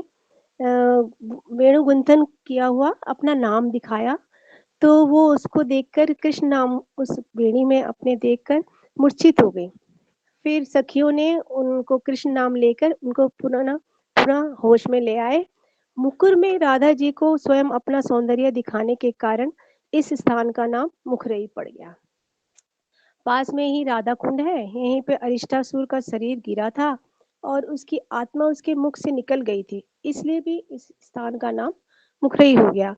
मुख्य कारण तो श्रीमती राधिका जी की नानी का नाम मुखरई होने के कारण इस स्थान का नाम मुखरई हुआ, मुखरा होने के कारण मुखरई हुआ। बाल्यकाल में राधिका जी ब्रह्म मुहूर्त में उठ जाया करती थी। मुर्गे की कूकू, मोर की केका, सुख सारिका के आपसी संवाद से उनकी निद्रा भंग हो जाती थी और वो उठ जाती थी और कीर्तिदा मैया को कहती कि मुझे भूख लगी है। तो देखो भोर हो गई, सुख सारिका आपस में संवाद कर रहे हैं। माता हैरान होती है और कहती हैं अभी अंधेरा है, सो जाओ। फिर नहीं, देखो भोर हो गई कहने पर माता उठकर देखती थी और हैरान होती थी कि उनकी बिटिया तो ब्रह्म मुहूर्त में ही जाग जाती हैं और फिर उनको कलेवा दंत धावन कराती हैं पहले, फिर उसके बाद उनको मिश्री मिला हुआ दूध और लड्डू कलेवे में देती हैं। उनके श्री दाम भैया भी उठ जाते हैं, वो उनसे लड्डू मांगते हैं पर वो देती नहीं है और उनकी माता फिर उनको मनाती हैं श्री राम को। ऐसे ही वे गुड़िया लेकर भी नानी के घर खेलने जाती हैं और श्री राम भैया उनसे फिर से गुड़िया भी मांगते हैं तो राधिका जी फिर नहीं देती हैं। तो कीर्तिदा मैया कहती है ये तेरी छोटी बहन है, इससे लड़ना नहीं चाहिए। ऐसी एक बार एक कथा और है कि जब कीर्तिदा मैया अम, अम, राधा जी को स्तनपान कराती है तो कुछ दूध का अंश भूमि पे गिर जाता है, तो उसको तुरंत कौवा पान कर लेता है। तब ब्रह्मा जी पछताते हैं कि इसको मुझे पान करना चाहिए था, क्योंकि राधिका जी के जन्म के पश्चात वहां पर जो कीर्तिदा और भानु जी, वृष भानु जी के घर में लक्ष्मी, गोवर्धन सब आनंद ही आनंद बढ़ता जा रहा था। ब्रह्मा, शिव और ऋषि मुनि कहते हैं कि ये ब्रजवासी धन्य है और अपने को कोसते हुए कहते हैं कि काश हम भी इस ब्रज भूमि में हमारा भी जन्म हो जाता और हम किसी कल्प में ब्रिज में जन्म लें तो इन लीलाओं के हम भी साक्षी हो पाए। अब राधा जी ने थोड़ा घुटमन घुटमन करके चलना शुरू कर दिया तो वो आंगन तक आ जाती हैं, तो कीर्तिदा मैया उन्हें डराने के लिए कहती है कि बाहर हवा है। पर राधा जी तो समझदार हैं, वो डरती नहीं है और पिताजी से बोलूंगी कि आप मुझे डराती हो, ऐसा कहती हैं। जबकि कृष्ण जब छोटे थे तो उनको यशोदा मैया हाउ बुलाओ आएंगे बोल के डराती थी, तो कृष्ण डर जाया करते थे। किशोरी लीला में किशोरी ये राधा जी की लीला में मुखरा जी राधा कृष्ण को गुप्त मिलन कराने में मुखरा जी का बहुत बड़ा योगदान रहा है। वो उनको लालन पालन भी करती है और उनको राधा जी को डांट फटकार भी करती हैं। आज सुबह जब मुखरा जी राधा जी के दर्शन करने आती है तो देखती है कि राधा जी ने पीले वस्त्र धारण कर रखे हैं। तो वो कहती हैं कि राधे तेरे वस्त्र पीले कैसे हो गई, और वो शक करती हैं। तो सखियां विशाखा ललिता बात संभालने के लिए कहती है नहीं नहीं, नहीं नहीं, तुम्हारी आंखें खराब हो गई हैं इसलिए नीले ही वस्त्र पहन रखे, तुमको पीले दिख रहे हैं। राधा जी ने नीले वस्त्र पहन रखे हैं। ये जो किवाड़ खुला है ना, उसमें से जो अरुणोदय की किरणें आ रही हैं उसके कारण ये नीला वस्त्र राधा जी का पीला लग रहा है आपको, ऐसा करके बात संभालती हैं। हुआ यूं कि रात को राधा कृष्ण का जब मिलन हुआ था तो कृष्ण भगवान का पीताम्बर जो है राधा जी के पास चला गया था और उन्होंने उसको धारण कर रखा था। ऐसी बहुत सी अद्भुत लीलाएं में मुखरा जी का सहयोग रहता था। वो उनको उनके मिलन की कथाएं में आनंद लेती थी बेसिकली। तो क्योंकि राधा जी का रंग तप्त कांचन गौरांगी है तो कृष्ण भगवान पीला वस्त्र धारण करते हैं और कृष्ण भगवान का जो वर्ण श्याम वर्ण है तो राधा जी नीले वस्त्र धारण करती हैं। यहाँ पे पास में वजानी शिला भी है, जो बाहर से शिला और भीतर से खोखली होने के कारण राधा जी उसको बजाकर सुंदर ध्वनियाँ निकालती हैं और कीर्तन की ताल भी निकालती थी। वर्तमान में भी ये शिला मुखरई में मौजूद है। किशोरी अवस्था की एक राधा जी की और भी एक कथा है इसमें। इसमें उनकी एक सखी है चित्रा जी, जो वस्त्र पे राधा कृष्ण की 3 चित्र बनाती हैं, जिसको राधा जी हाथों में लेकर निहारती है। उसमें बाईं तरफ जो है राधा जी कलश में जल बाईं तरफ के जो चित्र है उसमें राधा जी कलश में जल भर रही हैं और कृष्ण उन्हें देखते हुए बंशी बजा रहे हैं। दूसरा ऐसा है कि तमाल के वृक्ष में कृष्ण पुष्पों का चयन कर रहे हैं और राधा जी उन्हें उनके मुखमंडल को निहार रही हैं। और तीसरा चित्र ऐसा है कि जिसमें राधा कृष्ण दोनों एक दूसरे को देख रहे होते हैं। राधा जी ये चित्र चित्रा जी से खींच कर अपने पास रख लेती हैं और चित्र को निहारते निहारते चित्र में अपने अपने और राधा कृष्ण को निहारती रहती हैं। अचानक से उनकी दृष्टि आकाश की ओर चली जाती है, तो फिर वो नवीन मेघों को देखती है तो उन्हें वहां भी कृष्ण की छवि ही दिखाई देती है। यहाँ नरोत्तम दास ठाकुर अपने कीर्तन में राधिका जी के भावों को प्रकट करते हुए कहते हैं कि हे बंधु, हे कृष्ण, चारों ओर इन नवीन मेघों को देखकर मुझे तुम्हारा ही स्मरण होता है और इन नवीन मेघों के लगातार देखने और कृष्ण के निरंतर स्मरण करने के कारण मैं अपने केस नहीं बांध पा रही हूँ। ऐसा राधा जी का भाव है। और अन्य गोपियां फिर इसमें उनको ताना देती हैं कि तू केश बांधे बिना बाहर क्यों आई है। चारों तरफ नीले मेघ रूप कृष्ण और चित्र में भी कृष्ण ही कृष्ण देखती हैं तो वो कहती हैं यह कृष्ण तो कितने कपटी हैं, एक नहीं, दो नहीं, तीन नहीं, 10 ना जाने कितने रूप लेकर मुझे सताते हैं। गोपियां हंसती हैं और कहती हैं कि एक श्याम सुंदर के विरह के कारण हम तुम्हें नहीं संभाल पाती, तो चारों तरफ कृष्ण होने पर हम तुम्हें कैसे संभालेंगी, हमारा सोचो। ऐसे उनकी सखियां कहती हैं। जब राधा जी चित्र को देखते हुए प्रेम में डूबी हुई होती है तो इतने में कृष्ण भी कुंज में आ जाते हैं, परंतु राधा जी तो चित्र में ही डूबी रहती हैं और उन्हें कृष्ण का आने का पता नहीं चलता। तब सब सखियां हंसती हैं। तब अचानक पवन का बेग आता है और वो जो कपड़े का चित्र होता है वो मुड़ जाता है। तो फिर अब कृष्ण के दर्शन उनको लुप्त हो जाते हैं तो वो सामने देखने लगती हैं।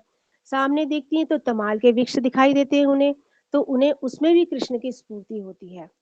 और इस समय कृष्ण का पीताम्बर ये हवा के वेग से, पवन के वेग से तमाल के वृक्ष पर चला जाता है। तो सामने कृष्ण तमाल वृक्ष पर, सब जगह वो चित्र में भी कृष्ण को देख रही हैं, सामने भी कृष्ण खड़े हैं और तमाल वृक्ष में भी उनको कृष्ण की ही स्फूर्ति होती है। और फिर कृष्ण जाके तमाल वृक्ष पे पुष्पों का चयन करने लगते हैं। तो कहती है कि अभी तो चित्र था कि सच है। सामने तमाल के वृक्ष में भी कृष्ण को देखती हैं, चित्र में भी कृष्ण को देखती हैं, तो उनको चारों तरफ सब जगह कृष्ण ही कृष्ण देखती हैं वो। तो राधा जी के जहां भी नेत्र पड़ते हैं उनको कृष्ण की स्फुरना होती है। ये प्रेम की चरम अवस्था है कि चित्र में, तमाल के वृक्ष में, सजीव कृष्ण, सब जगह उन्हें ही कृष्ण की स्फुरना होती है। ऐसे ही चैतन्य महाप्रभु के विषय में कहा जाता है कि उनको भी स्थावर जंगम कुछ नहीं दिखाई देता था, उन्हें सब जगह अपने इष्ट इष्ट श्री कृष्ण की ही स्मृणा होती थी। अब जब वो कृष्ण जो जिनका पीताम्बर उड़कर तमाल वृक्ष पर चला गया, वो और पुष्प का वो चयन कर रहे हैं तो राधा जी उनको देखती हैं तो वो बहुत सुंदर लगते हैं उनको कि, तो वो उनको स्पर्श करने जाती है तो वो उनको स्पर्श करती हैं तो कृष्ण भी उन्हें जब स्पर्श करते हैं तो वो मूर्छित हो जाती हैं। तब सखियां उनके कान में कहती हैं हरे कृष्ण कृष्ण कृष्ण हरे हरे, हरे राम राम राम हरे हरे। इस तरह फिर उनकी कृष्ण के नाम से उनकी मूर्छा दूर होती है। ऐसी अनेक लीलाएं होती हैं। एक बार क्या होता है कि ब्रह्म मुहूर्त में राधिका जी सूर्य की पूजा करने के लिए जाती हैं तो मार्ग में उनका कृष्ण से मिलन होता है। कृष्ण भी उनके पीछे पीछे चलते हैं। वापसी में उनके हाथ का एक कड़ा होता है जो मुखरा जी ने उन्हें दिया होता है, वो कहीं हाथ से वापसी में आते समय गिर जाता है। जब वो आती हैं वापसी में, तो घर आती हैं तो मुखरा जी देखती है कि इसके हाथ में तो कड़ा मैंने जो दिया था वो है नहीं। तो वो उनको डांटती है और कहती है कि जाओ ढूंढ के लाओ। तब वे वापस उसी रास्ते पे आती हैं तो कृष्ण उन्हें वहीं खड़े मिलते हैं, क्योंकि वो वापसी में जैसे जा रही होती हैं तो उनका कड़ा जो गिर जाता है वो कृष्ण भगवान उठा लेते हैं और फिर उन्होंने वो कड़ा फिर राधा जी को दिया। राधा जी अत्यंत प्रसन्न होती हैं और जाके मुखरा जी को फिर वो कड़ा देती हैं, तो इस तरह मुखरा जी भी प्रसन्न हो जाती हैं। यहाँ पे धाम की महिमा के बारे में प्रबोधानंद जी कहते हैं कि हे मेरे मन, तेरी रुचि हमेशा से ही पाप में रही है। पुण्य भक्ति लेश मात्र भी तेरे में नहीं है। तू कपट शिरोमणि और बद्ध जीव है। बस किसी तरह से ए मेरे मन, तू ब्रिज धाम पहुंच गया तो तेरा भविष्य सुधर जाएगा। राधा रानी का धाम है, कैसा भी व्यक्ति क्यों ना हो, राधा रानी उन पर कृपा करती है और कृष्ण प्रेम का दान करती है। कोई ये संकल्प भी करता है ना कि मैं ब्रज धाम में रहूंगा, तो उसके कोटि कोटि चिंतामणि से भी अधिक मूल्यवान ये उसका संकल्प माना जाता है कि मैं ब्रज धाम में रहूंगा। उसको कोटि कोटि मुक्ति मिल चुकी होती है, क्योंकि उसने वहां जाने का अपना एक संकल्प किया है। सम्यक रूपेण उसको भक्ति भी प्राप्त हो चुकी होती है, जो यह भाव लेकर आया है कि मुझे ब्रिज में ही रहना है। यह ब्रिज भूमि राधा पंथ, ये ब्रिज भूमि के बारे में कहा जाता है, राधा पद अंकित धाम, वृंदावन जार नाम। राधा जी का जो प्रेम है ना, वे कृष्ण को भी वश में कर लेता है। इसीलिए कृष्णदास कविराज जी राधिका अष्टकम में कहते हैं कि वल्लभेश सूनु सर्व वंचितार्थ साधिका महम आत्म पाद पद्म दस्य दस्तु राधिका, अर्थात आप श्री कृष्ण की सभी वांछाओं को पूर्ण करती हो। कृष्ण के विरह के ताप को, काम के ताप को शांत श्रीमती राधिका जी करती है। अतः हमें भी इस स्थान से ये प्रार्थना करना चाहिए, जैसे कि भक्ति विनोद जी कहते हैं कि यमुना सलीले, ऐसे करके वो एक भजन है उनका, कि यमुना जी के तट पर कलश भरने के लिए नहीं, अपितु अपने नेत्र, अपने हृदय, अपने इंद्रियों को कृष्ण और राधा के प्रेम के माधुर्य से भरने जाऊंगी। यमुना के सलील, यमुना तट पे यमुना में जल भरने का तो बहाना है, और युगल रूप के दर्शन और उनके माधुर्य के रस का पान करूंगी और ब्रिज के अंदर घूम घूम कर उनके प्रेम का यशोगान करूंगी। ऐसा उनका ऐसी उनकी एक कविता है, भजन है। तो ऐसा उनका भाव है, उसको आस्वादन ऐसे भाव को राधिका जी के ऐसे भाव को आस्वादन करने के लिए ही कृष्ण भी चैतन्य महाप्रभु बनकर इस धराधाम पर आए थे।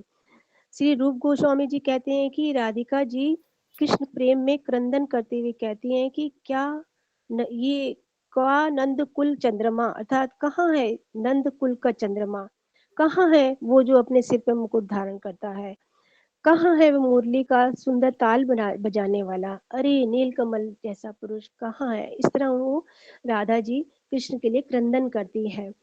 और रास में कहाँ है वो कृष्ण दीदी जिसने सॉरी हमारे साथ रस किया था, तांडव किया। हाँ, खत्म होने वाला दीदी। अच्छा, हेलो, हाँ थोड़ा सा रह गया दीदी। प्रभु जी हैं जिनको बोलना चाहते हैं वो। हाँ बस, किस बारे में, मेरा रावल का पिक्चर ऐसा है, वो रावल तो छोटा ही है, बस ये खत्म हो गया।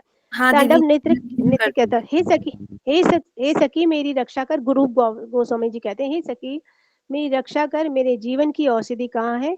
इस स्थान से हम भी यही प्रार्थना करते हैं कि हमें भी ब्रिज भाव की प्राप्ति हो। दीदी रावल के बारे में भी थोड़ा सा, मैंने ज्यादा नहीं है क्योंकि मेरे पास, मैं थोड़ा रावल के बारे में भी बता देती हूँ जरा सा, क्योंकि ये लिखा हुआ बोलने में ना दीदी इतना आनंद नहीं आता है भाव से बोल नहीं पाते हैं ना। भाव से बोलना रावल, पड़ता है ना दीदी, हाँ लिखा देख के बोलने में वो आनंद नहीं है। नहीं आता। अब क्या करें, तैयारी करनी थी ना दीदी। जी। आप तो सीनियर है ना, इसलिए बोल आधा पाते नहीं हैं नहीं, दीदी। आधा क्या आपको क्या करना पड़ेगा ना आगे से, कि अगर आपके पास 15 मिनट्स है तो आधा टाइम रावल, आधा टाइम मुखराई गांव, ज्यादा टाइम मुखराई हाँ, गांव बोलेंगे तो रावल रह जाएगा पीछे। नहीं नहीं, रावल का मैटर ही कम था, इसलिए मैंने मुखरई के विषय में अच्छा। ज्यादा बोल दिया दीदी। हाँ बस थोड़ा सा ही है। ये जो केशव प्रभु जी हैं, उन्होंने ही ये मटेरियल मुझे उनसे ही मिला है।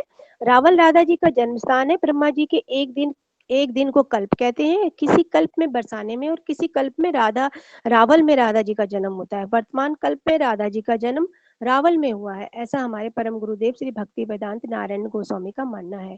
एक दिन विश्वभानु जी यमुना स्नान के लिए ब्रह्म मुहूर्त में जाते हैं, तो देखते हैं कि सहस्त्र कमल के गुच्छे के बीच वाले दल के ऊपर एक अत्यंत सुंदर नन्ही सी कन्या अपना अंगूठा चूस के किलकारी मार रही है। उनके मन में प्रेम उत्पन्न होता है और वे उस कन्या को घर ले आते हैं। तो कीर्तिदा मैया को भी वो कन्या देखकर आनंद प्राप्त होता है और वे दोनों निश्चय करके उसको अपनी कन्या के रूप में स्वीकार करते हैं और अपना लेते हैं। जब नारद जी को पता चलता है कि कृष्ण ने जन्म लिया है, तो वे विचार करते हैं कि कृष्ण की शक्ति राधिका जी ने भी कहीं ना कहीं अवश्य जन्म लिया होगा, तो वे उन्हें ढूंढने निकलते हैं।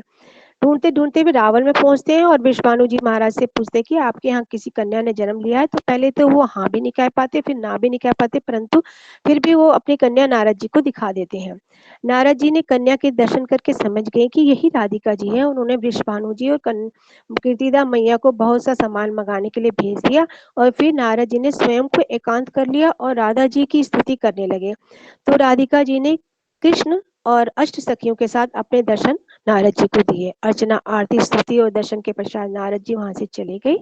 कुछ जन्माष्टमी के 15 दिन बाद राधा जी का जन्म कहते हैं, परंतु हमारे गौड़ीय संप्रदाय के गुरु वर्ग इस वर्ष की जन्माष्टमी जिसमें कृष्ण का जन्म होता है उसके अगली जन्माष्टमी के 15 दिन बाद राधिका जी का जन्म मानते हैं, अर्थात राधिका जी कृष्ण से 1 साल 15 दिन छोटी हैं, ऐसे हमारे गुरु वर्ग कहते हैं। नंद बाबा को गोकुल में जब राक्षसों के प्रकोप से बहुत कष्टों का सामना करना पड़ता है तो वे गोकुल छोड़कर जाते हैं और किसी सुरक्षित स्थान की तलाश में काफी दूर तक चले जाते हैं। तो सारे ब्रिजवासी भी उनके साथ चलते हैं और वे सब नंदगांव में पहुंच जाते हैं, जहां पर अगर राक्षस आए तो वे हमेशा के लिए पत्थर बन जाएंगे, ऐसा उन्हें श्राप मिला था। नंदगांव में सभी ब्रिजवासी आनंद से रहने लगे। वृषभानु जी उनके घनिष्ठ मित्र थे, जो राधा जी के पिता हैं। उनके साथ वे भी उनके साथ चले जाते हैं और नंदगांव के बिल्कुल पास ही बरसाने में बस्ती बसाकर रहने लगते हैं। जब राधा जी 2.5-3 साल की थी तो रावल से बरसाने चली गई थी। कृष्ण भी लगभग 4 वर्ष के हो गए थे तो जब वे गोकुल से नंदगांव गए थे। राधा कृष्ण की आह्लादनी शक्ति है जो कृष्ण को आनंद प्रदान करती हैं और कृष्ण के प्रेम से अपने भक्तों को कृष्ण की भक्ति की ओर उन्मुक्त करते हुए आनंद प्रदान करती है। इस तरह बस यही मैं अपनी वाणी को विराम देती हूँ। त्रुटि के लिए मैं क्षमा प्रार्थी हूँ, समय ज्यादा लिया उसके लिए भी मैं क्षमा प्रार्थी हूँ। वांछा कल्पतरुभ्यश्च कृपा सिंधुभ्यश्च पतितानां पावनेभ्यो वैष्णवेभ्यो नमो नमः। हरि बोल दीदी। हरे कृष्णा दीदी, थैंक यू सो मच, आपने हमें रावल और मुखराई गांव के बारे में बताया।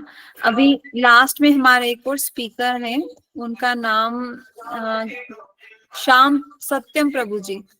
सत्यम प्रभु जी हमें गोचारण लीला के ऊपर कुछ बताना चाहेंगे। सत्यम प्रभु जी, आप जुड़े हैं हमारे साथ? जी माता जी। हाँ, मेरी आवाज क्लियर आ रही प्रभु है जी, माता जी? आप शुरू कर सकते हैं। जी जी माता जी, मैं डायरेक्टली स्टार्ट करता हूँ। जय श्री कृष्ण चैतन्य प्रभु नित्यानंद, श्री अद्वैत गदाधर श्रीवासदि गौर भक्तविंद, हरे कृष्ण कृष्ण कृष्ण हरे हरे, हरे राम राम राम हरे हरे। तो आज सर्वप्रथम मैं अपने गुरु महाराज जी श्री श्री राधा माधव जी और यहाँ उपस्थित सभी वैष्णव को मेरा दंडवत प्रणाम। आज मुझे बहुत ही सुंदर शीर्षक गोपाष्टमी के बारे में वर्णन करने का सौभाग्य प्राप्त हुआ है, तो अगर कोई मुझसे त्रुटि हो जाए तो कृपया क्षमा करिएगा। तो सुखदेव गोस्वामी जी बताते हैं कि शुक्ला अष्टमी कार्तिक हेतु स्मृता गोपाष्टमी बुध है। पद्म पुराण में ऐसा वर्णन आया है कि कार्तिक मास के शुक्ल पक्ष की तिथि, मतलब आज की तिथि, उसको गोपाष्टमी बुध है। मतलब जो बुद्धिमान लोग हैं अर्थात जो शास्त्रज्ञ हैं, वो कार्तिक मास के शुक्ल पक्ष की जो अष्टमी तिथि है उसे गोपाष्टमी के रूप में पूजा करते हैं। तो श्री विश्वनाथ चक्रवर्ती ठाकुर जी ने बड़ा ही सुंदर वर्णन किया है। कहते हैं कि 5 वर्ष की उम्र तक कृष्ण केवल बछड़े चराया करते थे और 5 वर्ष से जैसे ही वो 6 वर्ष की आयु उनकी हुई कृष्ण की, तो पशुपाल संहतो अर्थात नंद बाबा की सहमति से कृष्ण ने गैयाओं को चराना आरंभ किया। मतलब आज गोपाष्टमी के दिन से, इससे पहले वो बछड़ों को चराया करते थे। तो अभी तक श्री चक्रवर्ती पाद जी टीका में बड़ी अच्छी बात कहते हैं कि आज के दिन से कृष्ण गौ पालक हो गए, इससे पहले वे बछड़ों के पालक थे।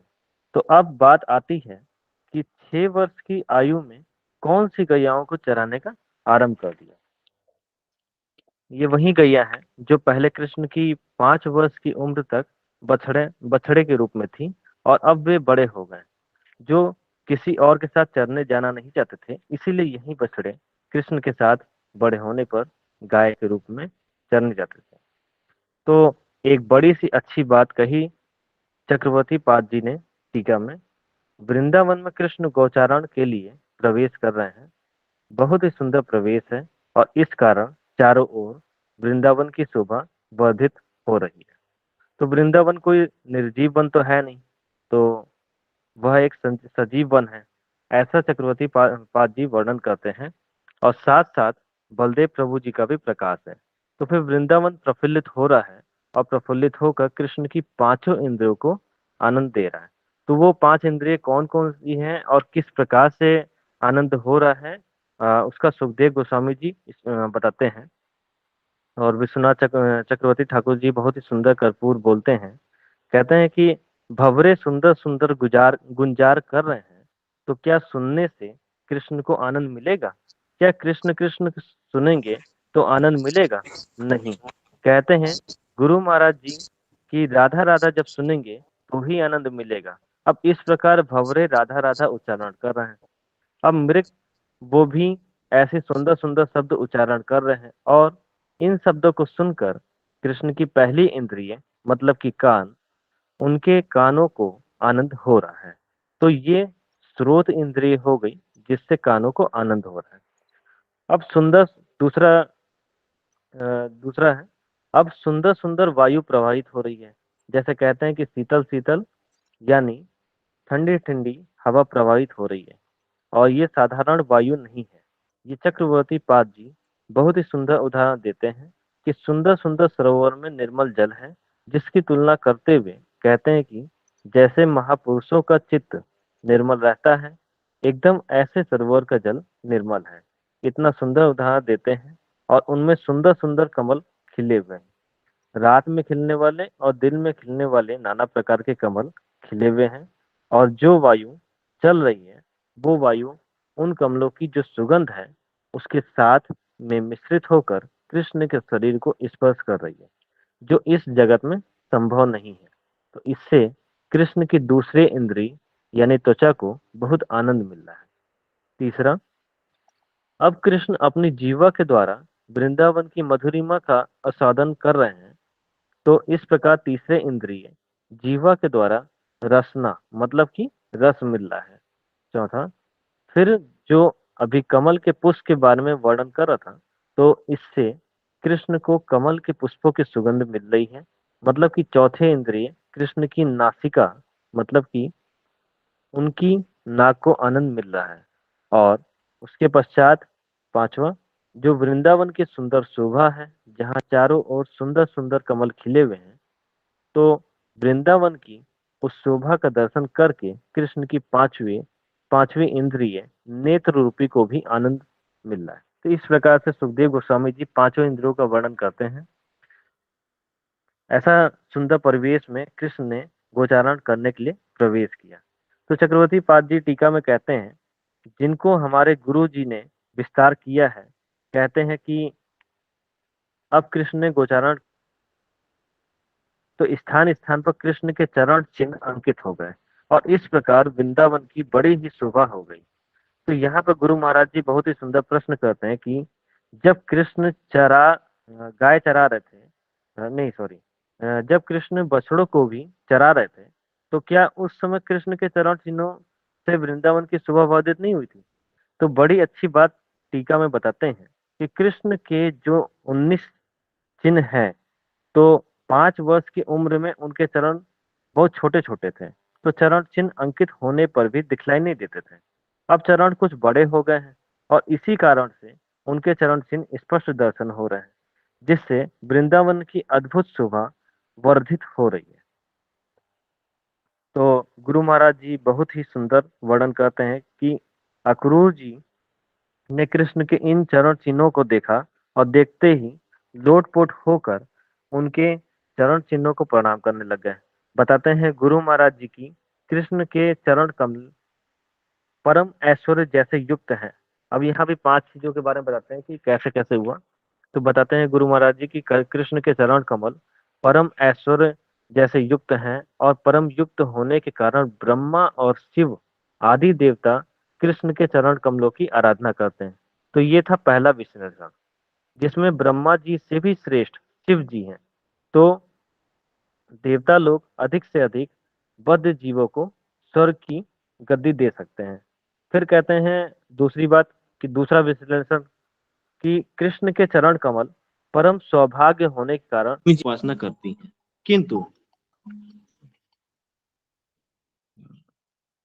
मेरी आवाज आ रही? एक्चुअली कॉल आ गई थी। हाँ जी, हाँ हाँ जी, जी, आ रही है। जी जी आवाज आ रही है। जी। बिल्कुल। तो फिर कहते हैं कि कृष्ण के चरण कमल परम सौभाग्य होने के कारण लक्ष्मी जी उपासना करती हैं, किंतु सनातन गोस्वामी जी ने टीका में लक्ष्मी जी के बारे में बताते हैं कि यहाँ पर भगवान की स्वरूप शक्ति अर्थात भगवती लक्ष्मी की बात नहीं हो रही है। यहाँ पर नारायण की जो स्वरूप शक्ति है, उनकी जो अंश भूता लक्ष्मी है, जो इस जगत की सर्व संपत्ति को देने वाली हैं, उन लक्ष्मी जी की बात हो रही है। वो कृष्ण के चरण कमलों की आराधना करती हैं।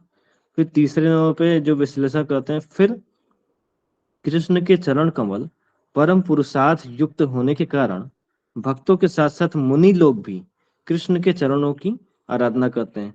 तो यहाँ मुनि जो है मोक्ष की कामना करते हैं, लेकिन जो भक्त गण होते हैं वे मोक्ष की भी उपेक्षा करते हैं। उनकी कोई इच्छा नहीं होती, ये केवल बिना मोक्ष के चरण कमलों की आराधना करते हैं। फिर कृष्ण के परम कृपाशील होने के कारण गोप बालकों के साथ में एक एक वन में कृष्ण के चरण कमल विचरण कर रहे हैं। तो इस गोप बालक के साथ कृष्ण गोचारण कर रहे हैं। फिर कृष्ण के वही चरण कमल जो केवल और केवल प्रेम मात्र से सुलभ होते हैं, वही ब्रज गोपियों के श्री अंगों पर लगे हुए कुमकुम से अनुरंजित रहते हैं। इतनी कृष्ण के चरण कमलों की महिमा है। कृष्ण के चरण कमलों की इतनी महिमा श्री सुखदेव गोस्वामी जी, श्री विश्वनाथ चक्रवर्ती ठाकुर जी, श्री सनातन गोस्वामी जी ने वर्णन किया। अब इन्होंने जो वर्णन छोड़ दिया, उनको उच्चिष्ट भोजी के रूप में हमारे गुरु महाराज जी ने फिर उसका विस्तार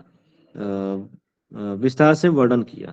गुरु महाराज जी बताते हैं कि उद्धव जी कृष्ण के चरण कमलों में प्रार्थना करते हुए कहते हैं, जब कृष्ण जी वापस अपने धाम जाने लगे तब कहते हैं कि आपका उच्चिष्ट प्रसाद, आपकी प्रसादी माला, आपके वस्त्र को धारण करके हमने माया को विजय कर दिया।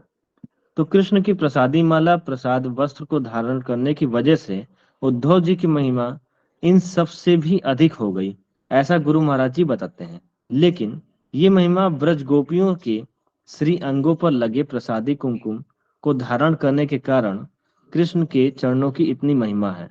यही गुरु महाराज जी द्वारा बताया गया रसपूर्ण व्याख्या है, जो केवल ब्रज गोपियों के पक्षपाती को ही महापुरुष कर सकते हैं।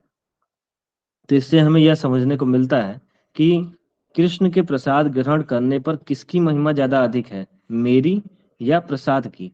तो प्रसाद की महिमा अधिक है। इसी प्रकार विग्रह पर अर्पित की हुई माला को हम धारण करते हैं, तो इस प्रकार माला की महिमा अधिक है या मेरी? तो माला की महिमा अधिक है। तो यही गुरु महाराज जी सिद्ध कर रहे हैं कि ब्रज गोपियों की महिमा अधिक हुई। कृष्ण स्वयं अपने मुख से राधा जी कहते हैं कि कृष्ण स्वयं अपने मस्तक के मुकुट को लेकर के राधा जी के चरणों में प्रणाम करते हैं। राधा जी के चरणों की एक धूल रूपी कर्ण के लिए कृष्ण प्रार्थना कर रहे हैं, उनकी कटाक्ष माधुरी की भिक्षा कर रहे हैं कृष्ण। तो गुरु जी कहते हैं, बताओ कृष्ण के चरणों की अधिक महिमा है या ब्रज गोपियों के श्री अंगों पर लगे प्रसादी कुमकुम की महिमा? कृष्ण के चरणों की महिमा किससे है? क्यों सब लोग कृष्ण के चरण कमलों की पूजा कर रहे हैं? क्योंकि कृष्ण के चरण कमल ब्रज के प्रसादी कुमकुम से सब समय अनुरंजित रहते हैं। इसलिए गुरु जी डंके की चोट पर कह रहे हैं, और हम भी डंके की चोट पर कह रहे हैं कि नारद जी, सुखदेव गोस्वामी जी, वेद व्यास जी का परिवेश है यहाँ पर, वो सब हमारे पूर्वाचार्य हैं। सबके चरणों में कोटि कोटि निवेदन। किंतु जब रस का विचार आएगा तो केवल राधा जी की जो मंजरियां हैं, रूप मंजरी, रति मंजरी, श्री सनातन गोस्वामी जी लवंग मंजरी, उसी धारा में हमारे गुरु पाद पद्म जो ये मंजरी स्वरूप है, यही सब विचारों को हाँ, यही सब विचारों को एक सेकंड मतलब हाँ, यही सब विचारों को प्रकाशित कर सकते हैं, स्थापित कर सकते हैं, और दूसरे नहीं कर सकते हैं। तो इस प्रकार इस विचार को गुरु महाराज जी ने सिद्ध किया। ये वर्तमान समय में गुरुपाद पद्म का बड़ा ही विशेष कृपा है। अगर आज ये नहीं होते तो हमारे गोस्वामियों की दुर्लभ संपत्ति ये प्रायः लुप्त हो जाती। श्री कविराज जी कहते हैं कि भविष्य में जो व्यास आएंगे, जो हमने छोड़ दिया है, उसको व्यास स्वरूप भविष्य में महाप्रभु जी के निजी परिकर को विस्तार से वर्णन करेंगे। तो वर्तमान समय में हमारे गुरुपाद पद्म ने वर्णन किया, तो यही गुरु महाराज की अद्भुत महिमा है। तो हम लोग बहुत ही सौभाग्यशाली हैं इस प्रकार। तो इसी के साथ हम अपनी वाणी को विराम करते हैं।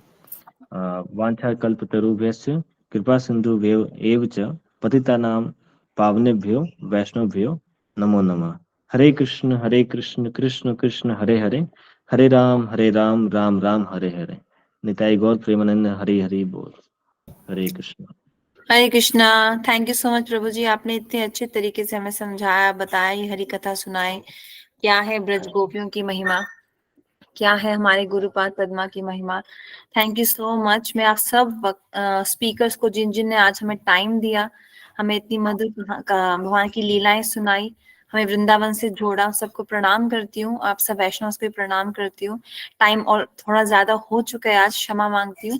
हम फिर से कल जुड़ेंगे, कनेक्ट होंगे।